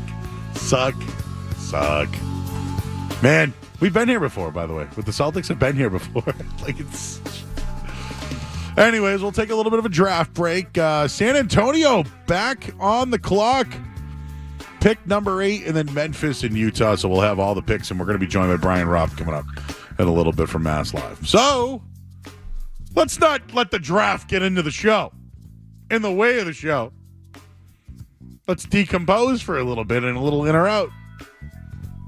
All right, Joe, on a decomposing Wednesday night here, we got, Joe, it was Jersey Day. It seemed we were getting new jerseys from all over the sports world, from the Warriors to the Ducks to your very own Boston Bruins, Joe. So, Joe, are you in or out on the Bruins' new jerseys? I didn't even notice they were new. I didn't even notice. All I noticed was the Brad Marchand commercial. Hey, Mash, use this. It's Fanatics. And then it was yellow. No, the logo, the spoked B is no longer being used this year. They're using just the words Boston Bruins. So I'm out. I'm a spoked B guy. I feel like the spoked B is like, when you're thinking of decompressing, you think of the spoke B. When you think of decomposing, you think of what they did today. So I'm out. Give me the spoke B. All right, Joe. NBC announced that an AI recreation of Al Michaels' voice will be part of Peacock's Olympics coverage.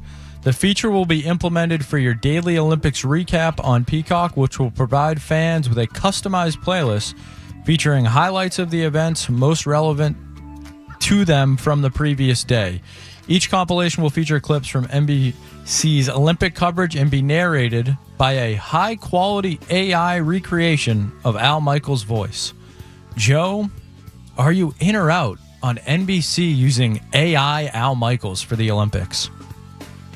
I have a long answer, and I'll shorten it. Out on AI anything. Okay? Out. In on what the hell Al Michaels has said over 60 years. Yes. How could I forget? There's an AI priest who said you could baptize your children in Gatorade. I think that got him fired. The Catholic Church or the church used AI for a priest. It didn't work. Now the Summer Games. Is that what it is? I think we can say Olympics. Olympics. I don't know. I think Okay. so. I don't know. Hopefully Okay. we don't get sued. But So they're going to have an AI voice for the Olympics, and I just think that all hell could break loose. That's why I'm in. That guy has said a lot of things over the years. I couldn't be more out on this. No, I'm out on AI. Out. But you know what? I want AI to fail so bad we need the dumpster fire. We need the Gatorade baptism. I can see that point of view where you're like, you hope the AI they're Al gonna Michaels screw goes off something the up. rails. Just like the Terminator one day, it's just, Sounds like a caller into the night show or something, just spinning over his words. Decomposing. But yeah, I mean, I like Al Michaels. I think Al Michaels is great. I don't think we need AI Al Michaels. Once Al Michaels is done, I salute you, sir. Love Doc Emmerich, but I didn't need AI Doc Emmerich in the Stanley Cup Finals. What's the other guy? Pierre Maguire? Well, he went to St. Andrews of Jamaica Plain, but played at the charter school, and then was at the Red Nova Louis Center. Scotia, mini Penguins or something. He played for the Hyde Park Hawks, and then I don't care. Guys, sometimes that guy sucks. I don't know why. Just feel like pointing at you and saying, you suck tonight. I don't know why. I don't know why. Oh, well. You're not here the rest of the week, are you? This is my Friday. I could tell a little while ago when we had a few callers that you were like, what am I doing here tonight? I mean, it's my reaction to a lot of callers, but it's part of the show. So we love it. This guy's going golfing. Feel free to keep calling in. All right, what else we got?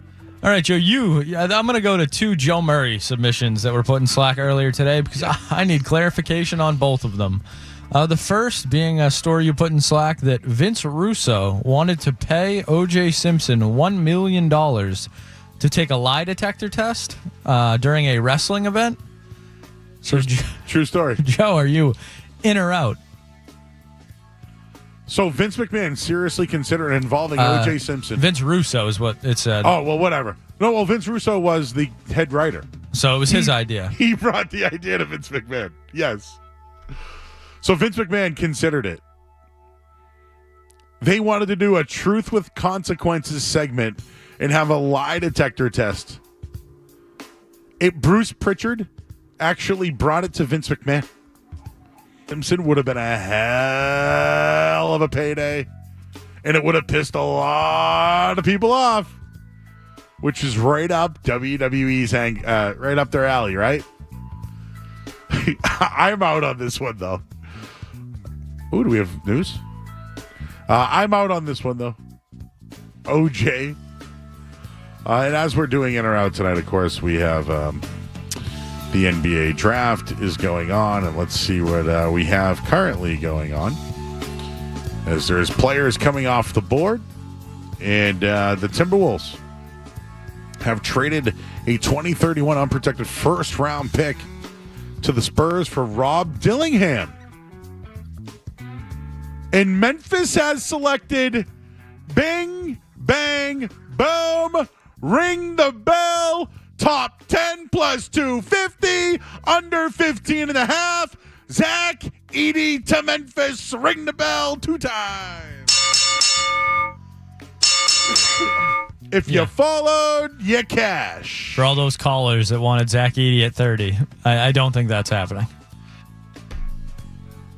9th overall. So San Antonio and Minnesota swapped 2 picks, but San Antonio got a first-round pick. They get Dillingham. And just a small side note on this, isn't it really, really just odd seeing a 2031 first-round pick was traded? We're getting into the 2031 picks now. I don't even know if I can compute 2030s in my brain yet. We're doing 2031 first-round picks. Yeah, here you go. You want 2031? Here you go. Take them all. Here you go. We'll recap all this coming up in a minute here. But O.J. Simpson in WWE, although it would have been a big payday, it would have been bad.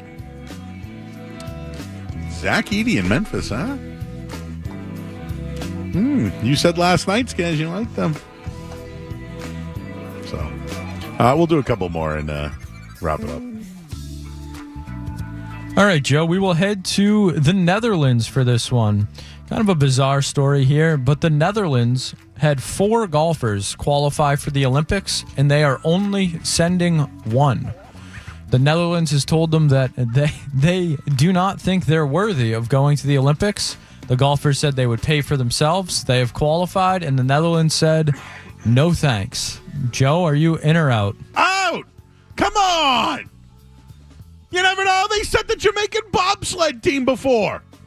You're not going to send the golfers from the Netherlands? It's an experience. I mean, hey, the last Olympics, everybody was getting laid. What, you want to leave those guys out too? That's a true story. The NBA draft. But one of them was, nah, let me continue. Want to be like Chief Rock to see what's next. I was, 1993. I was a 11-year-old young Joey. Lil Joey Mer. In the streets AHP. I might have been playing in the Sacred Heart CYO Basketball League. No priests. Nobody was selling square footage to heaven. There was just basketball. And Shaquille O'Neal. All right, that's it for In or Out tonight. Go in our chat. We'll get you caught up in everything happening at the NBA draft, and we're going to be joined by one Brian Robb of Mass Live and 98.5 The Sports Hub. What are the Celtics going to do? Are the Celtics going to do anything? And we hit our bets, so the night's over. I don't care anymore. We'll get back into the draft. Wrap this thing up. 98.5 The Sports Hub. From the Town Fair Tire Store.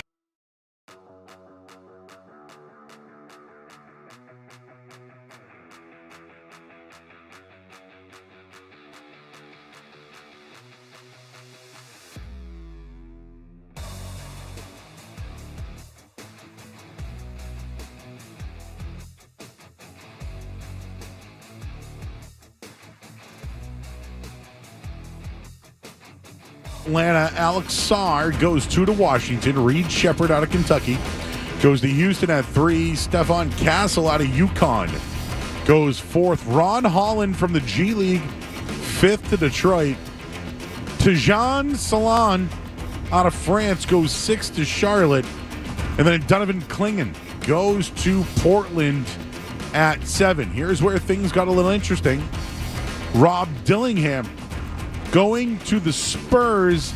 Zach Edey out of Purdue, Player of the Year, goes 9th to the Memphis Grizzlies. And Cody Williams goes in the top 10. He's from Colorado. He's off the board.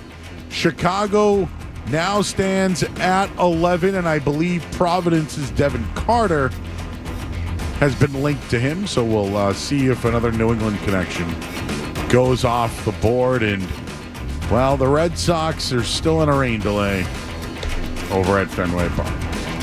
Headlines are brought to you by Safety Insurance, providing comprehensive coverage for your auto, home, and business. Ask your independent agent about safety. I'm Joe Murray. Next update, I don't know.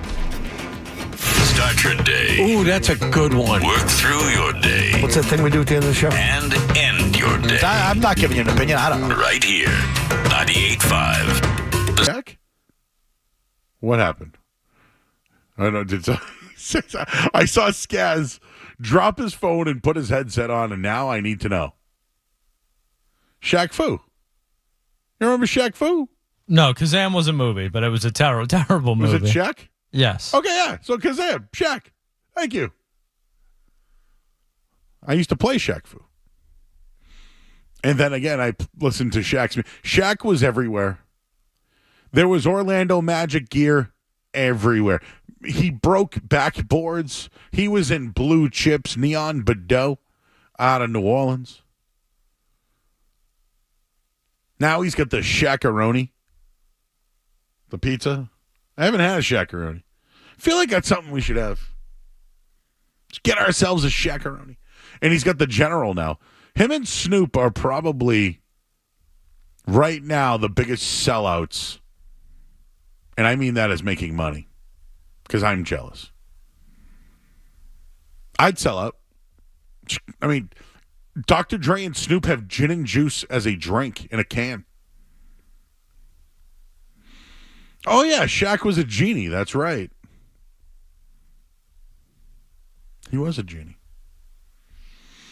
All right, well, we're at the we're at the NBA draft. I'm there. Yep. Cody Williams goes 10. Zach Edey, 9. Rob Dillingham. I feel like that's a really good pick from Kentucky. I mean, they have their front court of the. I'm just looking at it here. Let me just pull this up here. Spurs. Maybe they're building something. They grabbed Castle in the first round with their 5th pick. So they still have Trey Jones. Ugh. They're not a good team. The old Zach Collins that gets mentioned often here. C.D. Osman, Keldon Johnson. That's their roster is not good. Remember Champagne? Wasn't he with the Celtics for a bit? Wow. San Antonio, not a good team. But Victor Wembanyama, Trey Jones, now you add Dillingham, Castle. There's certainly going to be a defensive-minded team, no doubt about that. Let's talk to Brian. He's in Auburn. Hey, Brian. Hey, Joe. How are you? How you doing? Good. Hey, I got back. I went on a quick trip to Pittsburgh to see that stadium and then Cleveland. And our ticket with Cleveland came with a Shaq concert. The baseball game was sold out, and the show was amazing, and most people stayed for it. So Shaq did a concert? Yeah, free concert after the game on the field. And it was awesome? Amazing, yeah. And, I mean, he brought kids up on stage. He brought a bunch of the players and stuff. It was hilarious. What was the name of that group that did dancing? And they had the masks? Shaq was in that, too. The Jabberwockies or something? Jabberwockies, there you go. He was a Shakawaki. Yeah. Were they there? Nope. That's a good pull. How do you remember that? I don't know. It just came to mind because Shaq's the man, and I feel like he's known for so many different things, and that's one of them. Can you believe that was the pull that came from your brain? No. I can't believe that the game was sold out and most people were there to see Shaq. That's right. There used to be concerts to get people to go to Bruins games, and they'd have Godsmack there. Yeah, I mean, it was a big draw. A lot of kids were there, too, and it was free with your ticket. Yeah. That wouldn't happen at Fenway. Not anymore. Thanks, man. Yeah, Godsmack stole all Alice in Chains' stuff. Even the name. Godsmack is an Alice in Chains song. And then they took it, used it, and then they basically stole a lot of Alice in Chains stuff and called it their own. And I've said this many of a time. So this is not the first time I have said this. But if you want more clarification, you can go to YouTube, type in Godsmack rips off Alice in Chains, and you'll know exactly what I mean. You know who's not a ripoff? Brian Robb. Covers the game, knows the players. He's probably going to talk to Brad Stevens later on tonight. We'll get his thoughts on the NBA draft, what the Celtics are doing. What are they doing? What are the Celtics doing? We'll ask Brian Robb coming up next here on the Sports Hub. Don't go anywhere.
just still is just a lot to me still through all this, including 4 unprotected ones. Oh, no doubt about it. The return on is huge for Brooklyn. Like, they clearly know they need to start over, and it sounds like Bridges went to Brooklyn and said, hey, trade me to New York. But that was something else I wanted to ask you. Like, I think Bridges is a really good player. I do. I think he's a nice player, and he's now in that 7th or 8th year, just like a Jaylen Brown or a Jason Tatum, and he's ascending. He was really good with Phoenix. But did New York give up now their opportunity for the next guy available? And when I say that, Joel Embiid, right? Could they get one of those? Yep. Donovan Mitchell, like those type of guys. They're now in on Bridges, so giving up all those assets, they're now out on that next big free agent or next player available. It's a great point. It's like they were the one. There are probably a couple East teams that just had, they have a lot of their picks left, or were stockpiling them and weren't overcommitted anywhere. So you're like, it's New York, it's MSG. It's like, okay, if a super duper star became available, they were in a prime position to pounce, and now that's pretty much gone. Like, they made a decision, like, all right, we're pushing all in on Bridges here. We're probably going to give Jalen Brunson a max contract next offseason when his current deal is expired. So, like you said, like whether it's Embiid or whether it's someone from out west, those guys, the window to get those guys now is probably gone when you give up give up all your future draft capital that's worth anything in this deal. So it's certainly an aggressive move for them now when you're like, okay, we're ready to win now. We can't wait around for someone. But at the same time, if I'm not sure Bridges is the guy that gets them over the top compared to some other guys that might become available. All right, talking with Brian Robb of Mass Live, who wrote an article about the Celtics active in trade talks ahead of the 2024 NBA draft. What can you tell us on that front? Yes, I mean, the buzz this week is they've been, and this is, I mean, pretty much any year, Joe, like this, Brad Stevens has been a busy man on draft night, whether it's before the draft trading away picks or on draft night itself last year when they made 4 trade downs essentially over the course of an hour.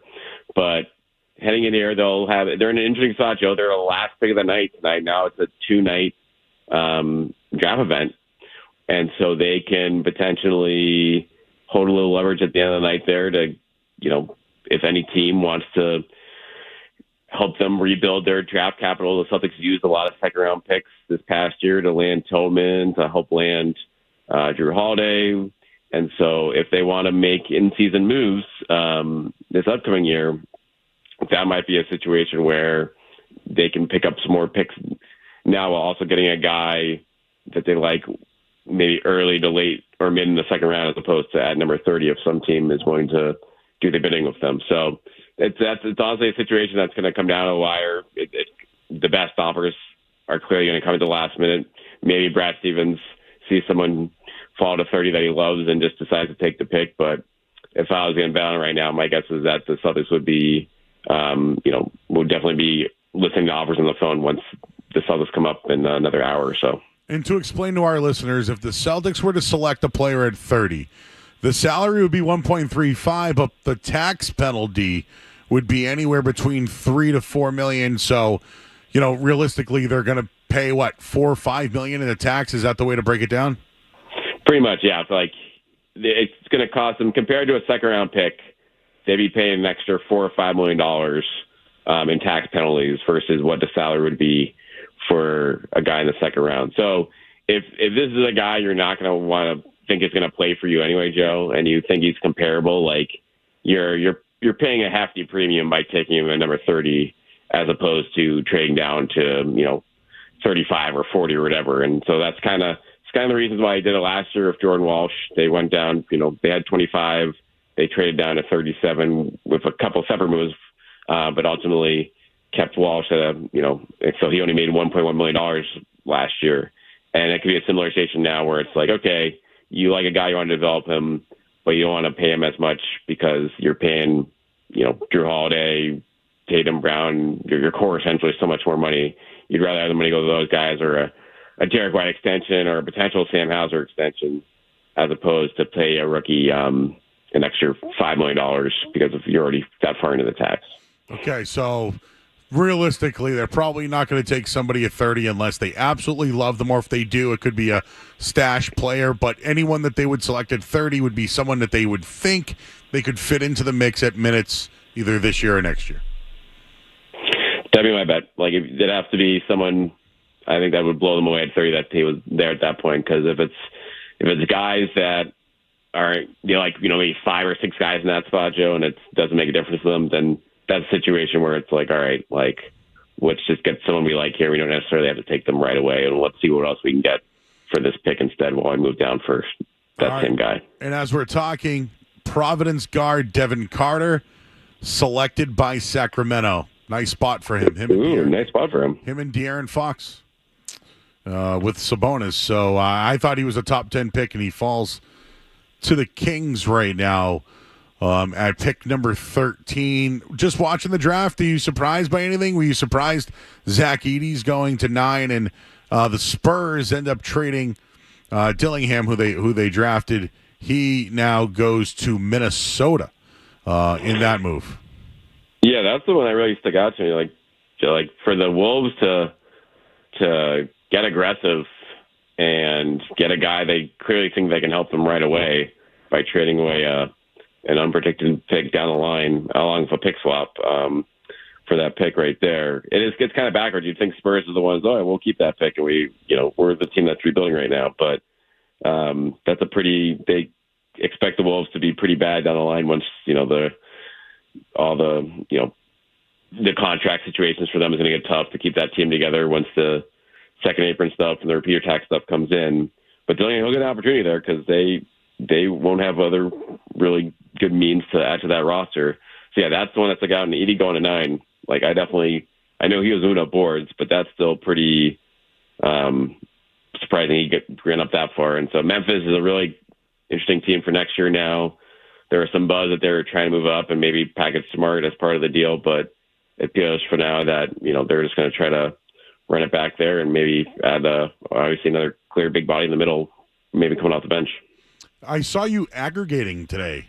There was these Twitter accounts that were like per Brian Robb, Celtics this. One of them was Sam Hauser. Are they close to? All right. So here's what I read, and maybe you can break this down for me. Is it better for them to let him become a restricted free agent and work a deal out that way, or is it better to come to a deal, get an extension done, so he's a part of he's locked in? What's the best course of action, and is there a timeline they need to get that done by? They have a lot of time to try to do that. Whether it makes sense or not, it's complicated because he's only set to make just under $2 million this year, or next year, or 2.1 million.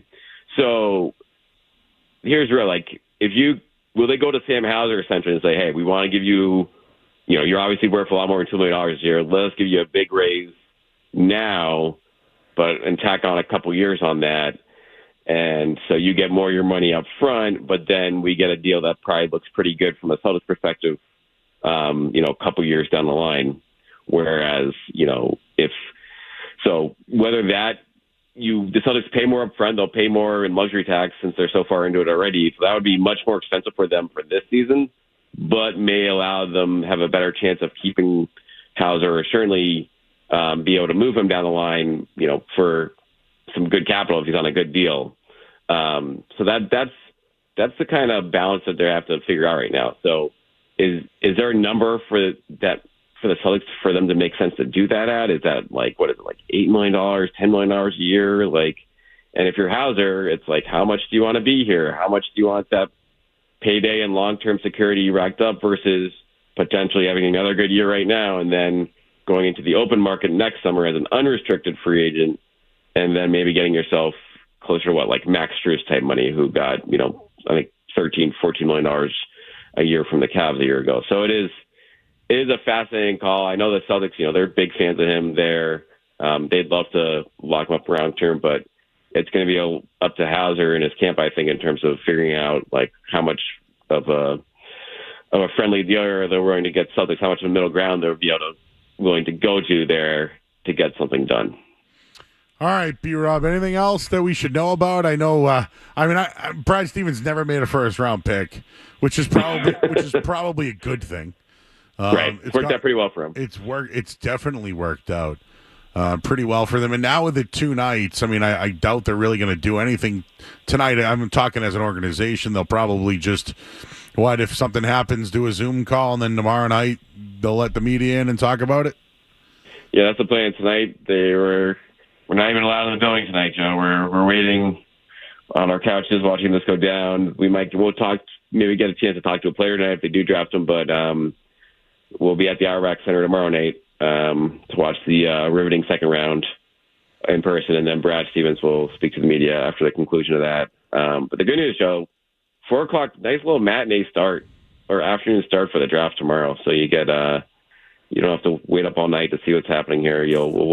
This whole thing will come to a close at 7 or 7:30, and then we'll see. Then we'll turn the page to free agency in a hurry. All right, he's Brian Robb. Thank you for joining us tonight, man. I know you're working. You're working, but you're hardly working, but you're working because the Celtics are the hunted now. So, you know what? One more for you. I don't know why I'm on this. I can't get it off. I feel like I'm on to something here. So Bam Adebayo is now back in Miami. Jimmy Butler reportedly is going to stay there, but not going to re-sign. Do you think they go for something big? One last crack, and the name that I keep coming up with is Kevin Durant. Your thoughts? I think Pat Riley would love to. I don't think they have anything left down there to get anyone even close to Durant's caliber as a player, like with their dealing, because we know they were on the hunt for Lillard last year, but I don't think did Tyler Hero really improve his stock last year in your eyes, Joe? No. Because that's their main trade chip at this point. But would Phoenix rather have Hero, Jaime Jaquez, Caleb Martin? Would they rather spread it out a little bit just to kind of break up that group? They're too redundant, man, and they're not going anywhere. I agree that they're too redundant, but I think they're going to give that group one more crack together. And then I think next summer that's when we'll hear Durant's name out there if they are, another first or second round ugly exit again. But for now, they just hired Budenholzer, and Beal was hurt a ton last year, so they can at least rationalize themselves. Okay, these guys just needed a year to figure it out. They got the new ownership out there. He's gonna have egg all over his face if he made this deal happen for Durant and try to just pull the plug on him a year later. So my guess is they run it back there, and Miami is left just hoping, they'll try to find something on the fringes here, but I don't think that big star is going to find its way to Miami this time, because I think there's too many other teams out there that have a lot of draft capital and want to win right away that would be able to outbid them if any, key name becomes available. I'm looking at the Blazers right now and what they're doing. They just selected Bob Carrington, triple double machine, and they got Donovan Clingan earlier on. So the more I look at it, Malcolm Brogdon, Rob Williams, right? Those guys are available. They are certainly available. While the Miami Heat are on the clock. Yeah, maybe Miami Heat will get those guys. Maybe they'll just go after Brogdon and Rob. Those guys are attainable. Why not? Guys who've been there before. Dalton Knight. Wow, some of these guys, these European players going off the board early have left a lot of players in the mid-round certainly available. We'll see how this thing shakes out. He's Brian Robb of Mass Live. Appreciate the time tonight, man. We'll catch up soon. All right, thanks, Joe. All right, B-Rob from Mass Live. Go check out all his work, and we'll be doing the draft conversation tonight and tomorrow. I forgot it was a 4 o'clock draft tomorrow. You going to be locked into that at 4 o'clock tomorrow, guys? No. I'll be on the air at the kids' table. You're going to have to get some more hoodsies. Yeah, maybe tomorrow I'll get the Weaver chicken nuggets. Some Dino Nuggets, maybe? Oh, Dino Nuggets. Smiley fries. I'll get the Annie's that you can put in the microwave, right? Definitely a bag of hoodsies. Ooh, I can get those little, fruit by the foot, right? A little fruit by the foot, I'll get little ice cream sandwiches. I can cut them, too, if you want. Squares. I'll be here tomorrow. No Felger, no Maz, no Jim. So they've asked me to move down from the night show to the Felger and Maz show. And they're going to hate it. And I'm going to love it. We're going to do all the stuff they hate. But no. We're here till 11 o'clock tonight. We got musings. I don't know what I'm going to do yet. I got a couple of things in mind bothering me. And the draft's on. What are the Miami Heat going to do? We'll tell you what's going on in the draft right now and what happened over at Fenway Park in headlines. Sports Hub headlines.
It's Joe Murray on the Sports Hub. Sox out.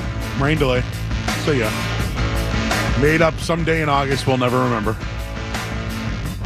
The draft's happening as well, but I got to tell you, it's hard. It's you know, Skaz, if this was a draft where it was like the next 5 years to 8 years are depending on this pick, we would have had 4 producers, like multiple people in studio. It would have been like a production, and I've been there for that. Oh, I've been here at this station. The night Jaylen Brown was drafted, people booed. They booed. I was here. While the predecessor was on the grounds, I was back here.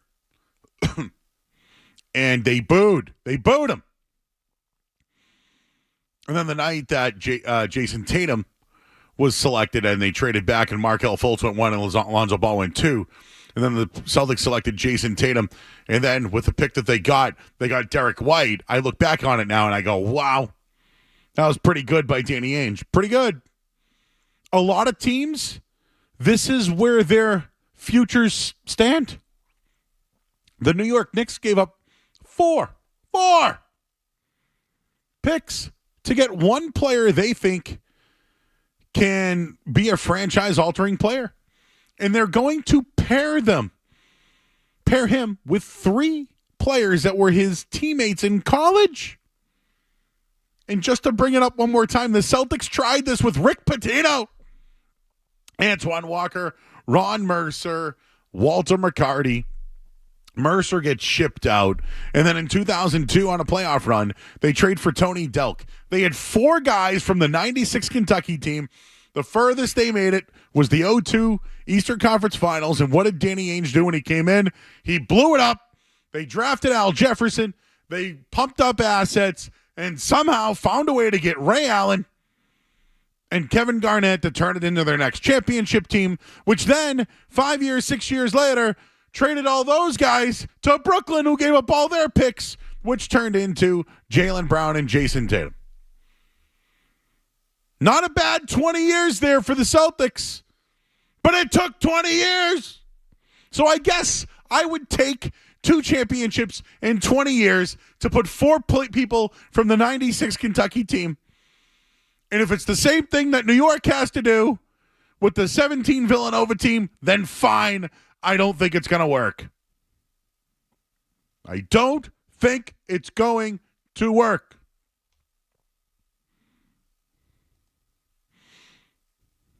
That's my take. How about you, Skaz? Do you think, do I have to bring it back to Rick Pitino days? And then Danny Ainge had to save it all? I think these guys on the Knicks are better players than those guys. Ooh. Okay. Jalen Brunson's better than any of those guys, isn't he? Is he? You're going to tell me Ron Mercer's better than Jalen Brunson? He is not. Walter McCarty, nope. No. I love Walter. No. He was in Blue Chips, too. No, out. Oh, wait. No, not Blue Chips. He was in, he got game. Strong disavow on. Okay. What about Walker? Where does Antoine Walker fit into there? I mean, in today's NBA. No, but he'd be the number 2 out of that. Bridges probably had him. Yeah. Man, the Celtics sucked. Like that's all I could think of. This was Rick Pitino's idea. We're just going to suck and get Tim Duncan. That didn't work. They drafted a Hall of Famer in Chauncey Billups. They did that. Then they traded him. I mean, the idea was cool, right? Get 4 players from Kentucky. I mean, they're called the Untouchables. They're like one of the greatest teams, Fab 5 level. I mean, it didn't work. Why do we think this will? And I get your point. They're all better. Are you better than the Celtics? I will also go out on a limb and say that Tibbs might be a better NBA coach than Rick Pitino. I would go with that one too. just going out on a ledge. I would. I'd go. What about Jay Wright? This is like Bill Belichick hanging over Mike McCarthy's head. What happens first, Jay Wright to the Knicks or Kevin Durant to the Heat? Joe's air frying takes. But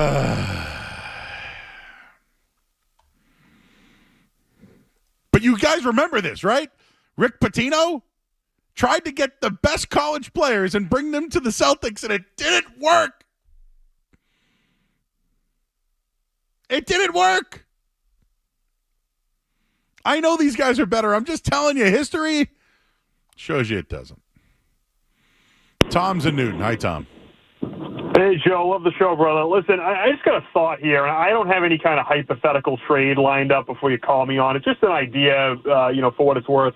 Thinking about the Celtics and, thinking about actually what you were just talking about a few moments ago, some of the great, sort of highway robbery trades that have been made, in recent history with this team. You think back to Danny Ainge, Trader Danny. You think back to, actually even Brad Stevens right now. He's done a brilliant job putting together the right guys on this team, getting rid of the wrong guys. I'm just wondering, looking at the team right now, you've got maybe another, year or two that you're going to get out of what you have right now, and I think everybody loves these guys. We just won a championship. That's exciting. But is there anything unconventional, something we might not be thinking of, something that might even be unpopular that, in terms of like a Dawn move or in terms of some of the great heists that they've pulled off on this team, something you might be able to do to just extend this run that we might not be thinking of, rather than just kind of getting the next year or two, and that's just kind of the end of the whole thing. I'm just wondering if there are any moves to be made. Thanks. Thanks, Tom. Appreciate you. I don't know. I don't know. I'm just trying to follow along to the draft. That's all I can tell you right now. They won a title. Let's blow it up. Let's blow up the roster. No, what I would do is keep everybody and then keep working in that end of the roster, developing guys. And, like I brought up Jared Springer earlier. The guy's an end-of-the-bench player. He'd be a great scrub who's young, developing, can defend, and they're trying to get him to shoot. But at $4 million a year, I'd rather somebody else. I'd rather. Can they get out of that $4 million? I'd try that too. Topher, what's up, bro? Hey, Bernie Lomax, what's happening, buddy? How you doing? I'm decomposing. Oh, my God. What? Why? Oh, man. Oh. It's almost as bad as celery for you, buddy. A little worried about you. 2 days in a row. That's my streak. That's why you're decomposing. You had celery. That's right, yes. It's what happened. We were worried about this the other day. You said you had celery 2 days, and now look, you're sitting there decomposing. Tell me about Shake Shack. Hopefully, oh, dude. Oh, so good. Oh. Do they have those little red spices in there? I don't know. I didn't have my burger yet. Oh. Well, I'd like a full review. I will. I'll write it on Twitter for you, buddy. All right. We appreciate you. I'll keep it going. All right, man. Good hearing from you. You too, buddy. All right, cool. Thanks. He told me he got Shake Shack, so now I'm wondering. Good hot dogs if you ever get a chance. We got the musings coming up next here on 98.5 The Sports. More Joe Murray coming up on the Sports.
Sports Hub.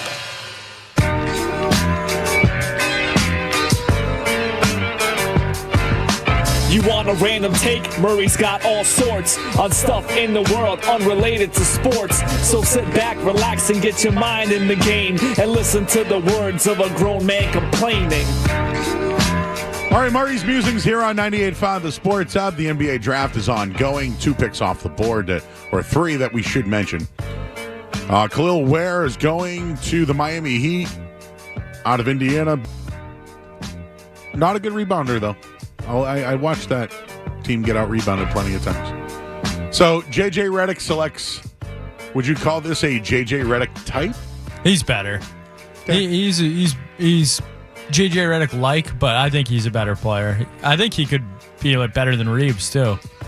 Reeves was good? Yeah, I think Reeves is a good player, too, but I think he's better at, other things than just shooting the ball that Redick and Reeves aren't. Didn't they just get handed over this pick from, was it New Orleans?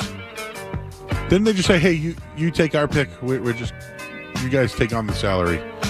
I believe that's kind of how that happened, I think. I'll have to look that back up. This is what I wanted to bring up, though. Since we're talking college and NBA and all that, in college, the Texas A&M Texas baseball coach, Mr. Schloss, said he wasn't going to go to Texas A&M, then went to Texas A&M. Not only did he say that he wasn't going to go, he said, I will not go. So basically what happened, Texas A&M lost the College World Series. In the post-game press conference after they lost the College World Series, he was asked about jumping to Texas, and he berated, demeaned. He was, just an absolute a-hole about it. Allen Buchanan was the guy who asked. And just said, that's a selfish question. I took this job to be here for life. And then the next day, he goes to Texas. Yeah, it's like Jerry Maguire. My word is my bond, or whatever it is. Bob Sugar. That's right, Bob Sugar. There you go. So you know the reference. So he then takes the job at Texas A&M and apologized. Oh, it was Richard Zane was the guy's name. My bad. He apologized for Richard Zane for his response following the Aggies' loss. I'm not buying his apology. It's crap. Out. But he did say, I think it's pretty selfish of you to ask me that question. I left my family to be the coach at Texas A&M. I took the job at Texas A&M and never take another job again. And now, at Texas, and what's happening now? Reports are that while at Texas A&M, has been recruiting players to Texas. Is this guy going to make it? Is he going to make it? This is some real down south Texas stuff. I mean, I'm rooting against him now. I had no rooting interest before this. Couldn't care less. I'll be rooting against this guy. This is some gunslinger. Closest. So that's what happened to me. I had a nice little bowl of rice, and I put it in the microwave. I pushed 2. Pop came off at 45 seconds, so I just pulled it out. And I had a decision to make when I opened up that drawer. I used to say draw. But I had a choice, fork or spoon. And I agree with these guys. It's whatever you grab. But is there a preference? I mean, a spoon is obviously easier, I would say. But it's never something that's really... If I'm going to eat rice, I don't really... I'm not deliberating too long over my utensil. Yeah, whatever implement I am handed, I will eat it with. And you know what else I have that with? Cake. I don't care if it's a spoon or what the YouTube family thinks. When eating rice, fork or a spoon, would that be a this or that? Maybe they could use that one tomorrow. What do you think? I don't know what the rules are for this or that. Yeah. But that sounds close enough, right? That sounds this or that-y, right? Also, someone in the chat goes, Joe, you should crush Fred and Hardy for what they did to you this morning. Traded morning show is talking about the number 1 rated night show.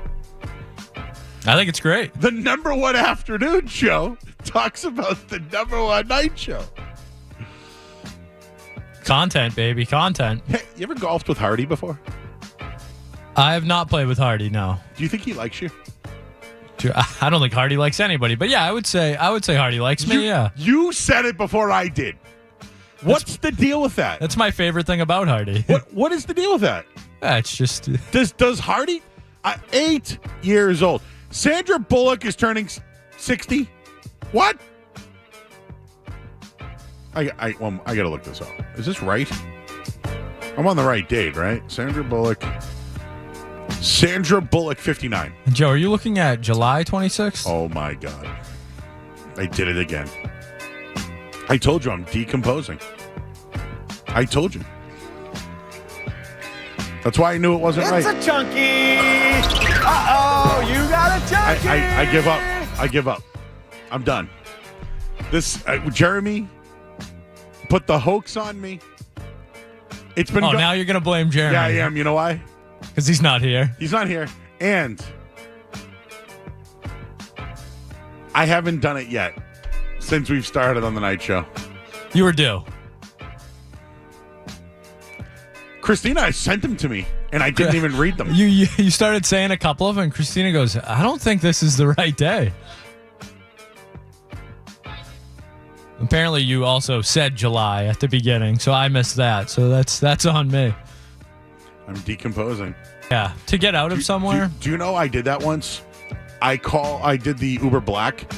Couldn't even get like a Uber to find me. I went Uber Black. They were there. Blame the celery. I blame the celery. I blame the celery. I told you. Love you, YouTube fam. All right, we gotta go to break. I'm way late, and I screwed up anyways.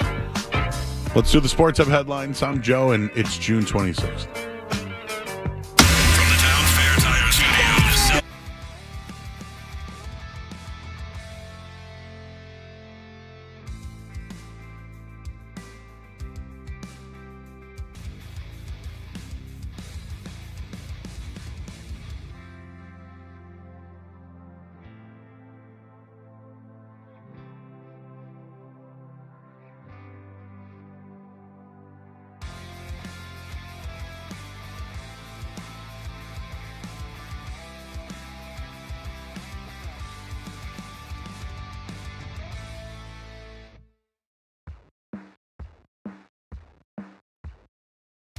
Jalen Tyson, he started his career at Texas, transferred to Texas Tech, and then, so he actually was on 3 teams.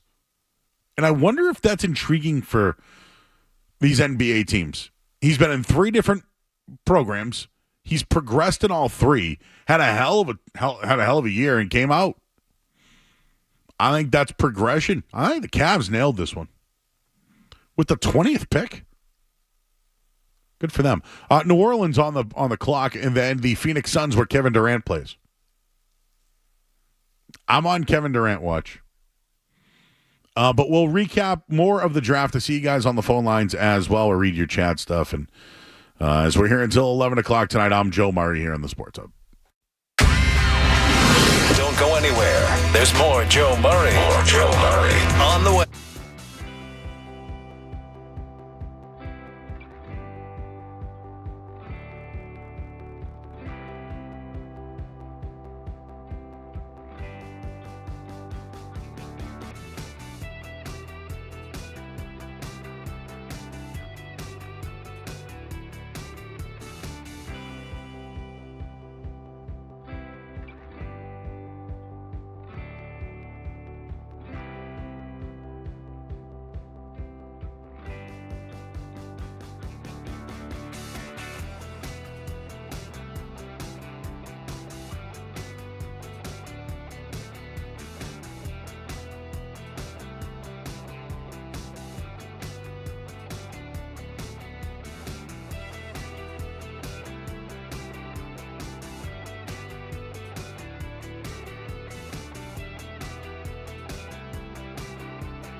in their 3 Villanova players.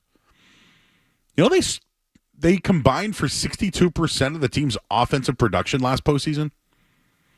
Jalen Brunson led New York in both scoring and assists.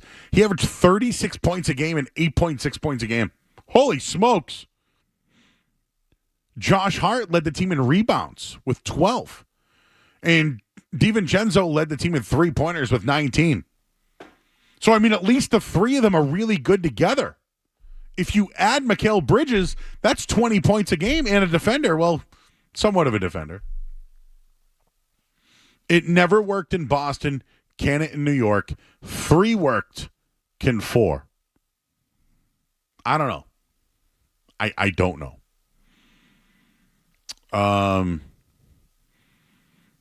The Celtics potentially could be trading first-round picks, and I wanted to read this because Chris Forsberg had this one.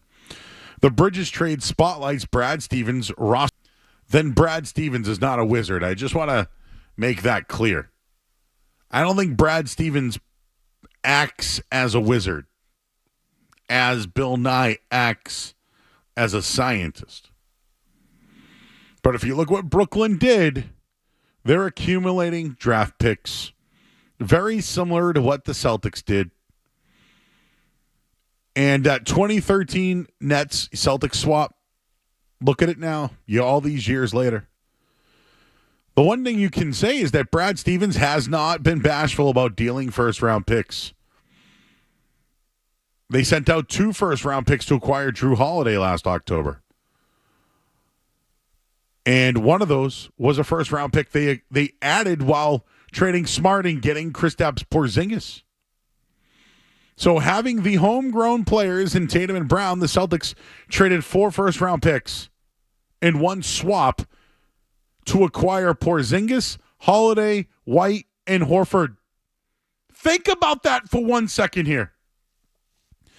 The Celtics, keeping Brown and Tatum, traded 4 first-round picks, and they acquired Porzingis, Holiday, Derek White, and Al Horford.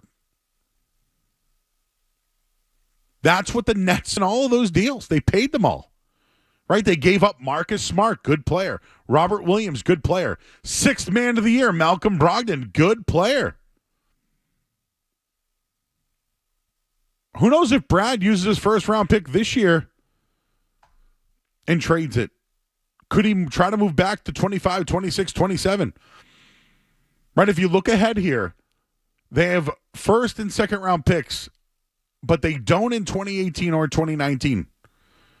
Could they trade back into there? Boston did send a 2029 pick to Portland in the Holiday deal, and in 28 they sent a 28 pick to San Antonio in the White deal. But wow, diligent. All those assets, and it created a NBA champion. Let's talk to Marcus. He's in Swansea. What's up, Marcus? Hey, Joe. Love the show. Just wanted to get your thoughts on where do you think the Celtics rank in the last 25 years when it comes to drafting players? We know guys like Phoenix. What are they doing? You know who's on the board now? The Milwaukee Bucks. What is Milwaukee going to do? And guess who's at 24 and 25? The team that Stephen A. Smith thinks is the second best team in the East. What do you guys think? We'll do that after the headlines. I'm Joe Murray here on 98.5 The Sports Hub. Sports Hub headlines. All right, final headline of the night. Let me give you the meat and potatoes. Zach Riese-Share goes number 1 overall to Atlanta. Alex Sarr goes 2 to Washington, and Reed Shepherd 3 to Houston. Now, the first UConn player was Stephon Castle, went to the Spurs. Ron Holland went to the Pistons. Tadon Salon goes to Charlotte.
98.5 The Sports Hub. Knicks are on the clock. They have back-to-back picks. I don't know what they're going to do. I do know the Celtics pick. Are we going to be on when they pick? Probably not, right?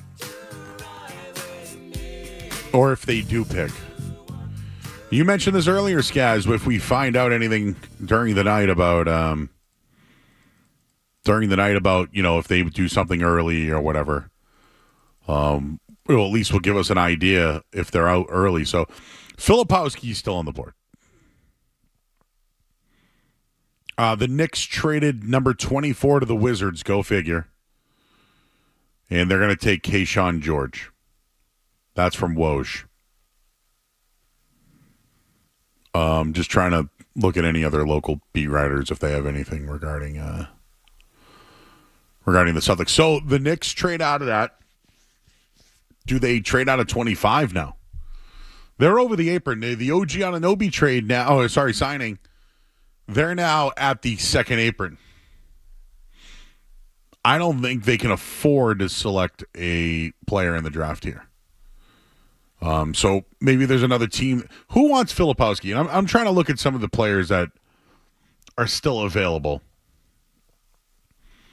So George now is off the clock. I wanted to take a look at who else was available here. But looking at the last few picks, Wizards moved up.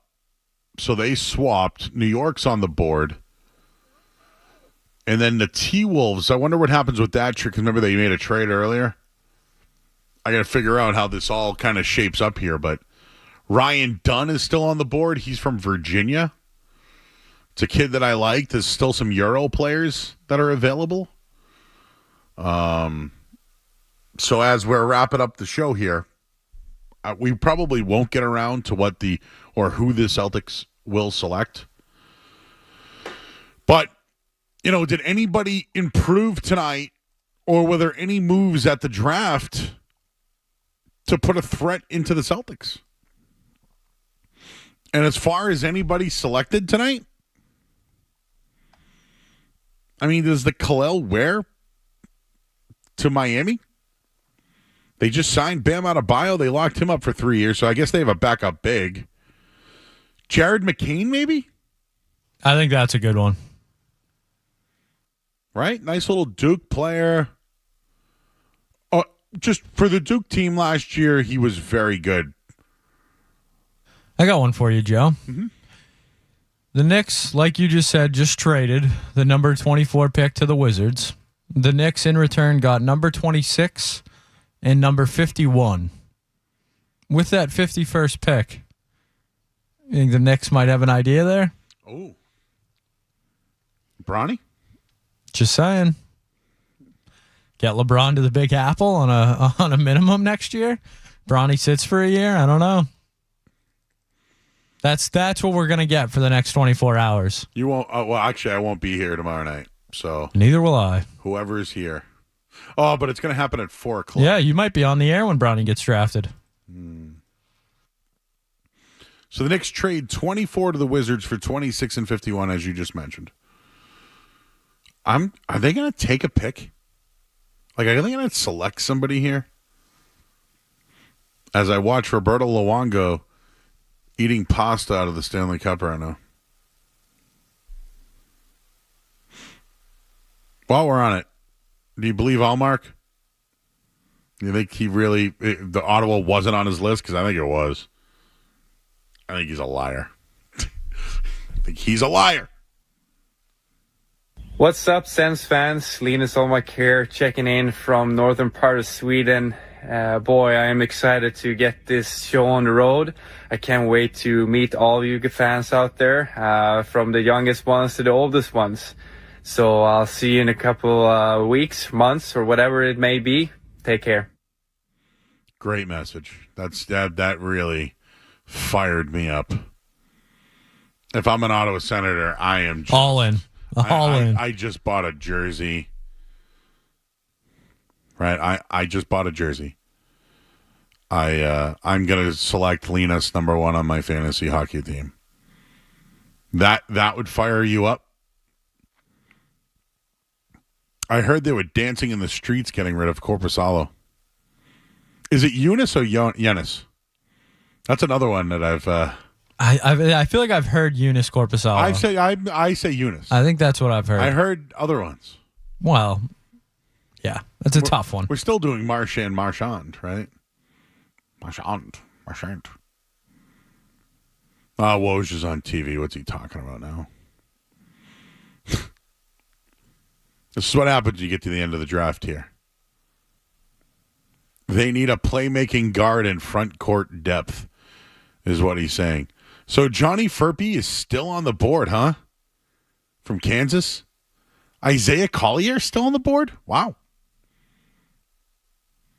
Tyler Kolek, the local kid from Rhode Island? Baylor Shireman. That's the guy. If he's available for the Celtics, that's somebody I would pay. And then I would ship out Springer and whoever else is at the end of the bench that you don't care about. Out. See ya. I think Shireman's a legit shooter. And I'm talking Creighton Blue Jays, one of the top three-point shooting teams in the country. And he's a big? In. I'd rather him over Filipowski.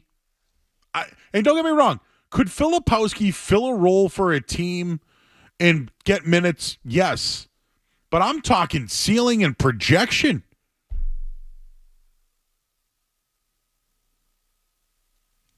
So the New York Knicks are on the clock right now. They're going to make a selection. And they have.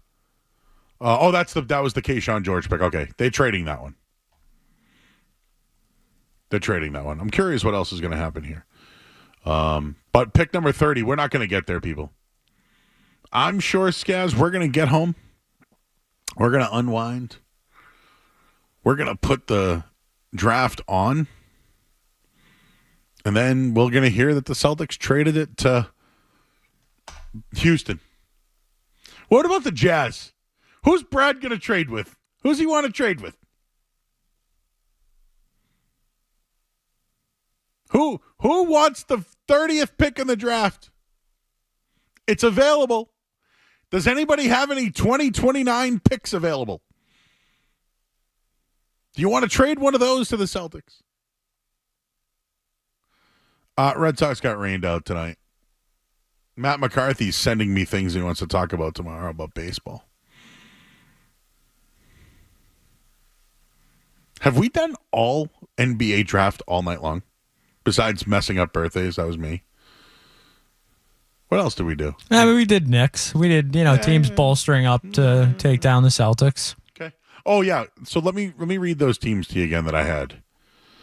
Because now it's in hindsight, right? Lakers got Connect. Not a bad one, right? 76ers, we mentioned that. Phoenix, still waiting on Durant.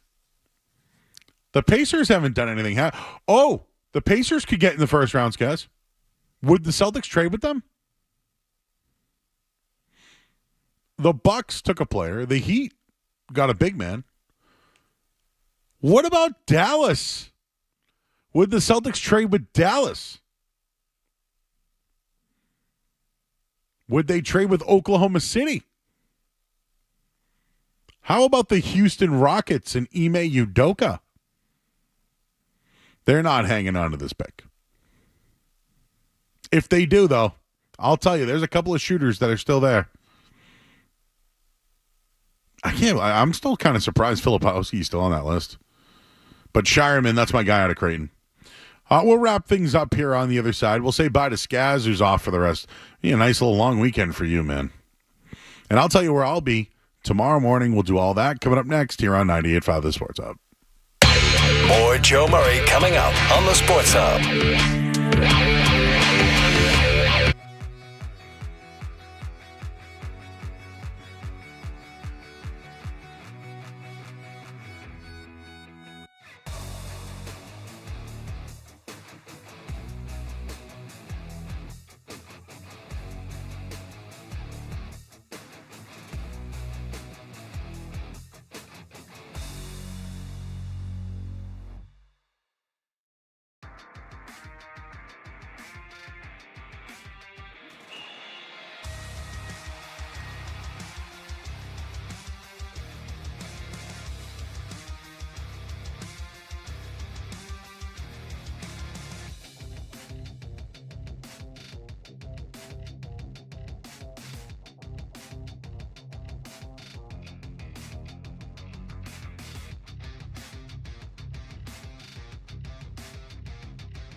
moment, but it's not going to happen, baby. Orange and blue skies, baby. Orange and blue skies. The city is buzzing because we understand what transpired last night. Now, do I like 5 first-round picks? 4 unprotected? No, I don't. But my God, when you consider this kid, Mikal Bridges, and what he brings to the table, just a paragon of stability right now. I'm looking at the New York Knicks, and the only team I definitively see above them is the reigning, defending NBA champion Boston Celtics. Anybody else? You got some work to do because the New York Knicks, baby, the culture, the fire, you understand the tenacity, the defense, all of that stuff is here. It's here. This is the kind of stuff that I'm talking about right now.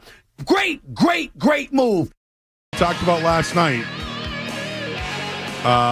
Was that your boy? That was pretty good. Joe. Kyle Irving? No, yeah, I think, Kyle did have him in the first round, but just your pronunciation impressed me there. Yeah, because you know why? We talked about it. There you go. We prepped for the event. Imagine that, Skez. Doing research before the event. These French guys are taking over.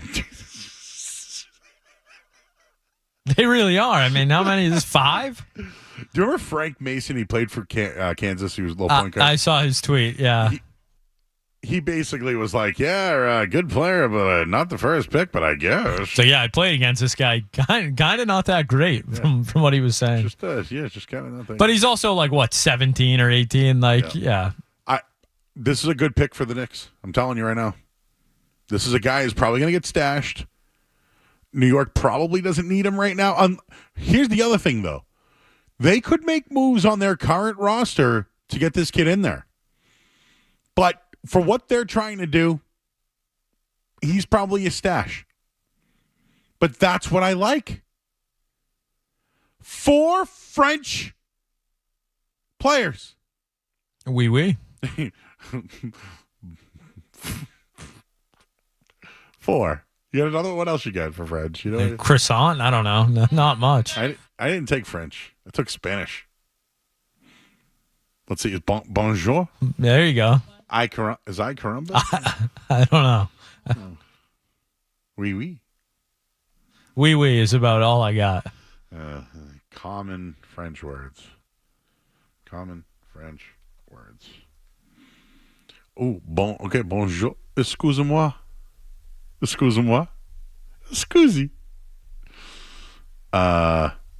Merci. Thank you. Au revoir. Au revoir.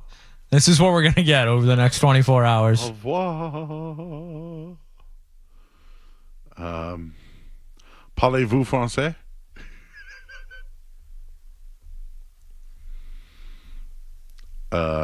Never took French. Little Spanish, little Italian. Took Chinese my senior year. That's about all I got. Okay, here's le dinner. Le dinner is dinner. La petite déjeuner, that is breakfast. Le déjeuner, that is lunch. Entrée, appetizer. La plat principal is a main course, and le dessert is dessert. So, I mean, that's really all I need, right? I just need le diner. 4 people from France in the draft. It's wild. Absolutely wild. Are people in the chat now? A lot of French, France. I'm not repeating anything. No. I don't know what some of these words mean. Joe Grammar and Joe Math out. No La Maquia for Joe. La Maquia reality. I guess it's raining out, huh? I guess we'll find out in like 5 minutes. All right. Well, The New York Knicks have 4 Villanova players. The Celtics once had 4 Kentucky players. It didn't work for the Celtics. Will it work for the New York Knicks, who are now considered the second best team in the Eastern Conference? They're going to challenge the Boston Celtics. The Knicks are trading the pick to the Thunder. Thunder? Oh, who are the Thunder going to take now? Sam Presti, I'm telling you, that guy is a wizard. They already drafted a guy that's not going to play next year, so they're in on the stash. I'm actually curious who Sam Presti takes, because if it's one of these college kids, he knows. He knows. That guy, remember he wouldn't do the deal, the blueprint deal with Danny Ainge, because he feels like he only did deals if, they felt like Ainge only did winning deals. Dylan Jones to the Thunder. Ooh. Wow. Just saw our buddy Bobby Manning post that. He's been doing a ton of... So Dylan Jones, he went to Weber State, right? If I can remember. Yeah, he went to Weber State.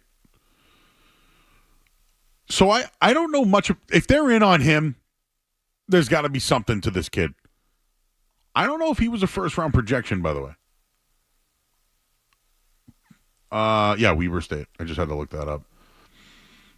Dude did a ton for them. The question marks have to be there, though, right? Coming from a small program. But a really good passer. Like, he plays more. He's more of a forward, I would say, than a combo guard. And I'm watching some of his combine right now. Really, they say he's one of the fastest guys there. So, interesting. And I believe that goes to Washington. Oh, OKC. Sorry. All right, well, Dallas is on the board.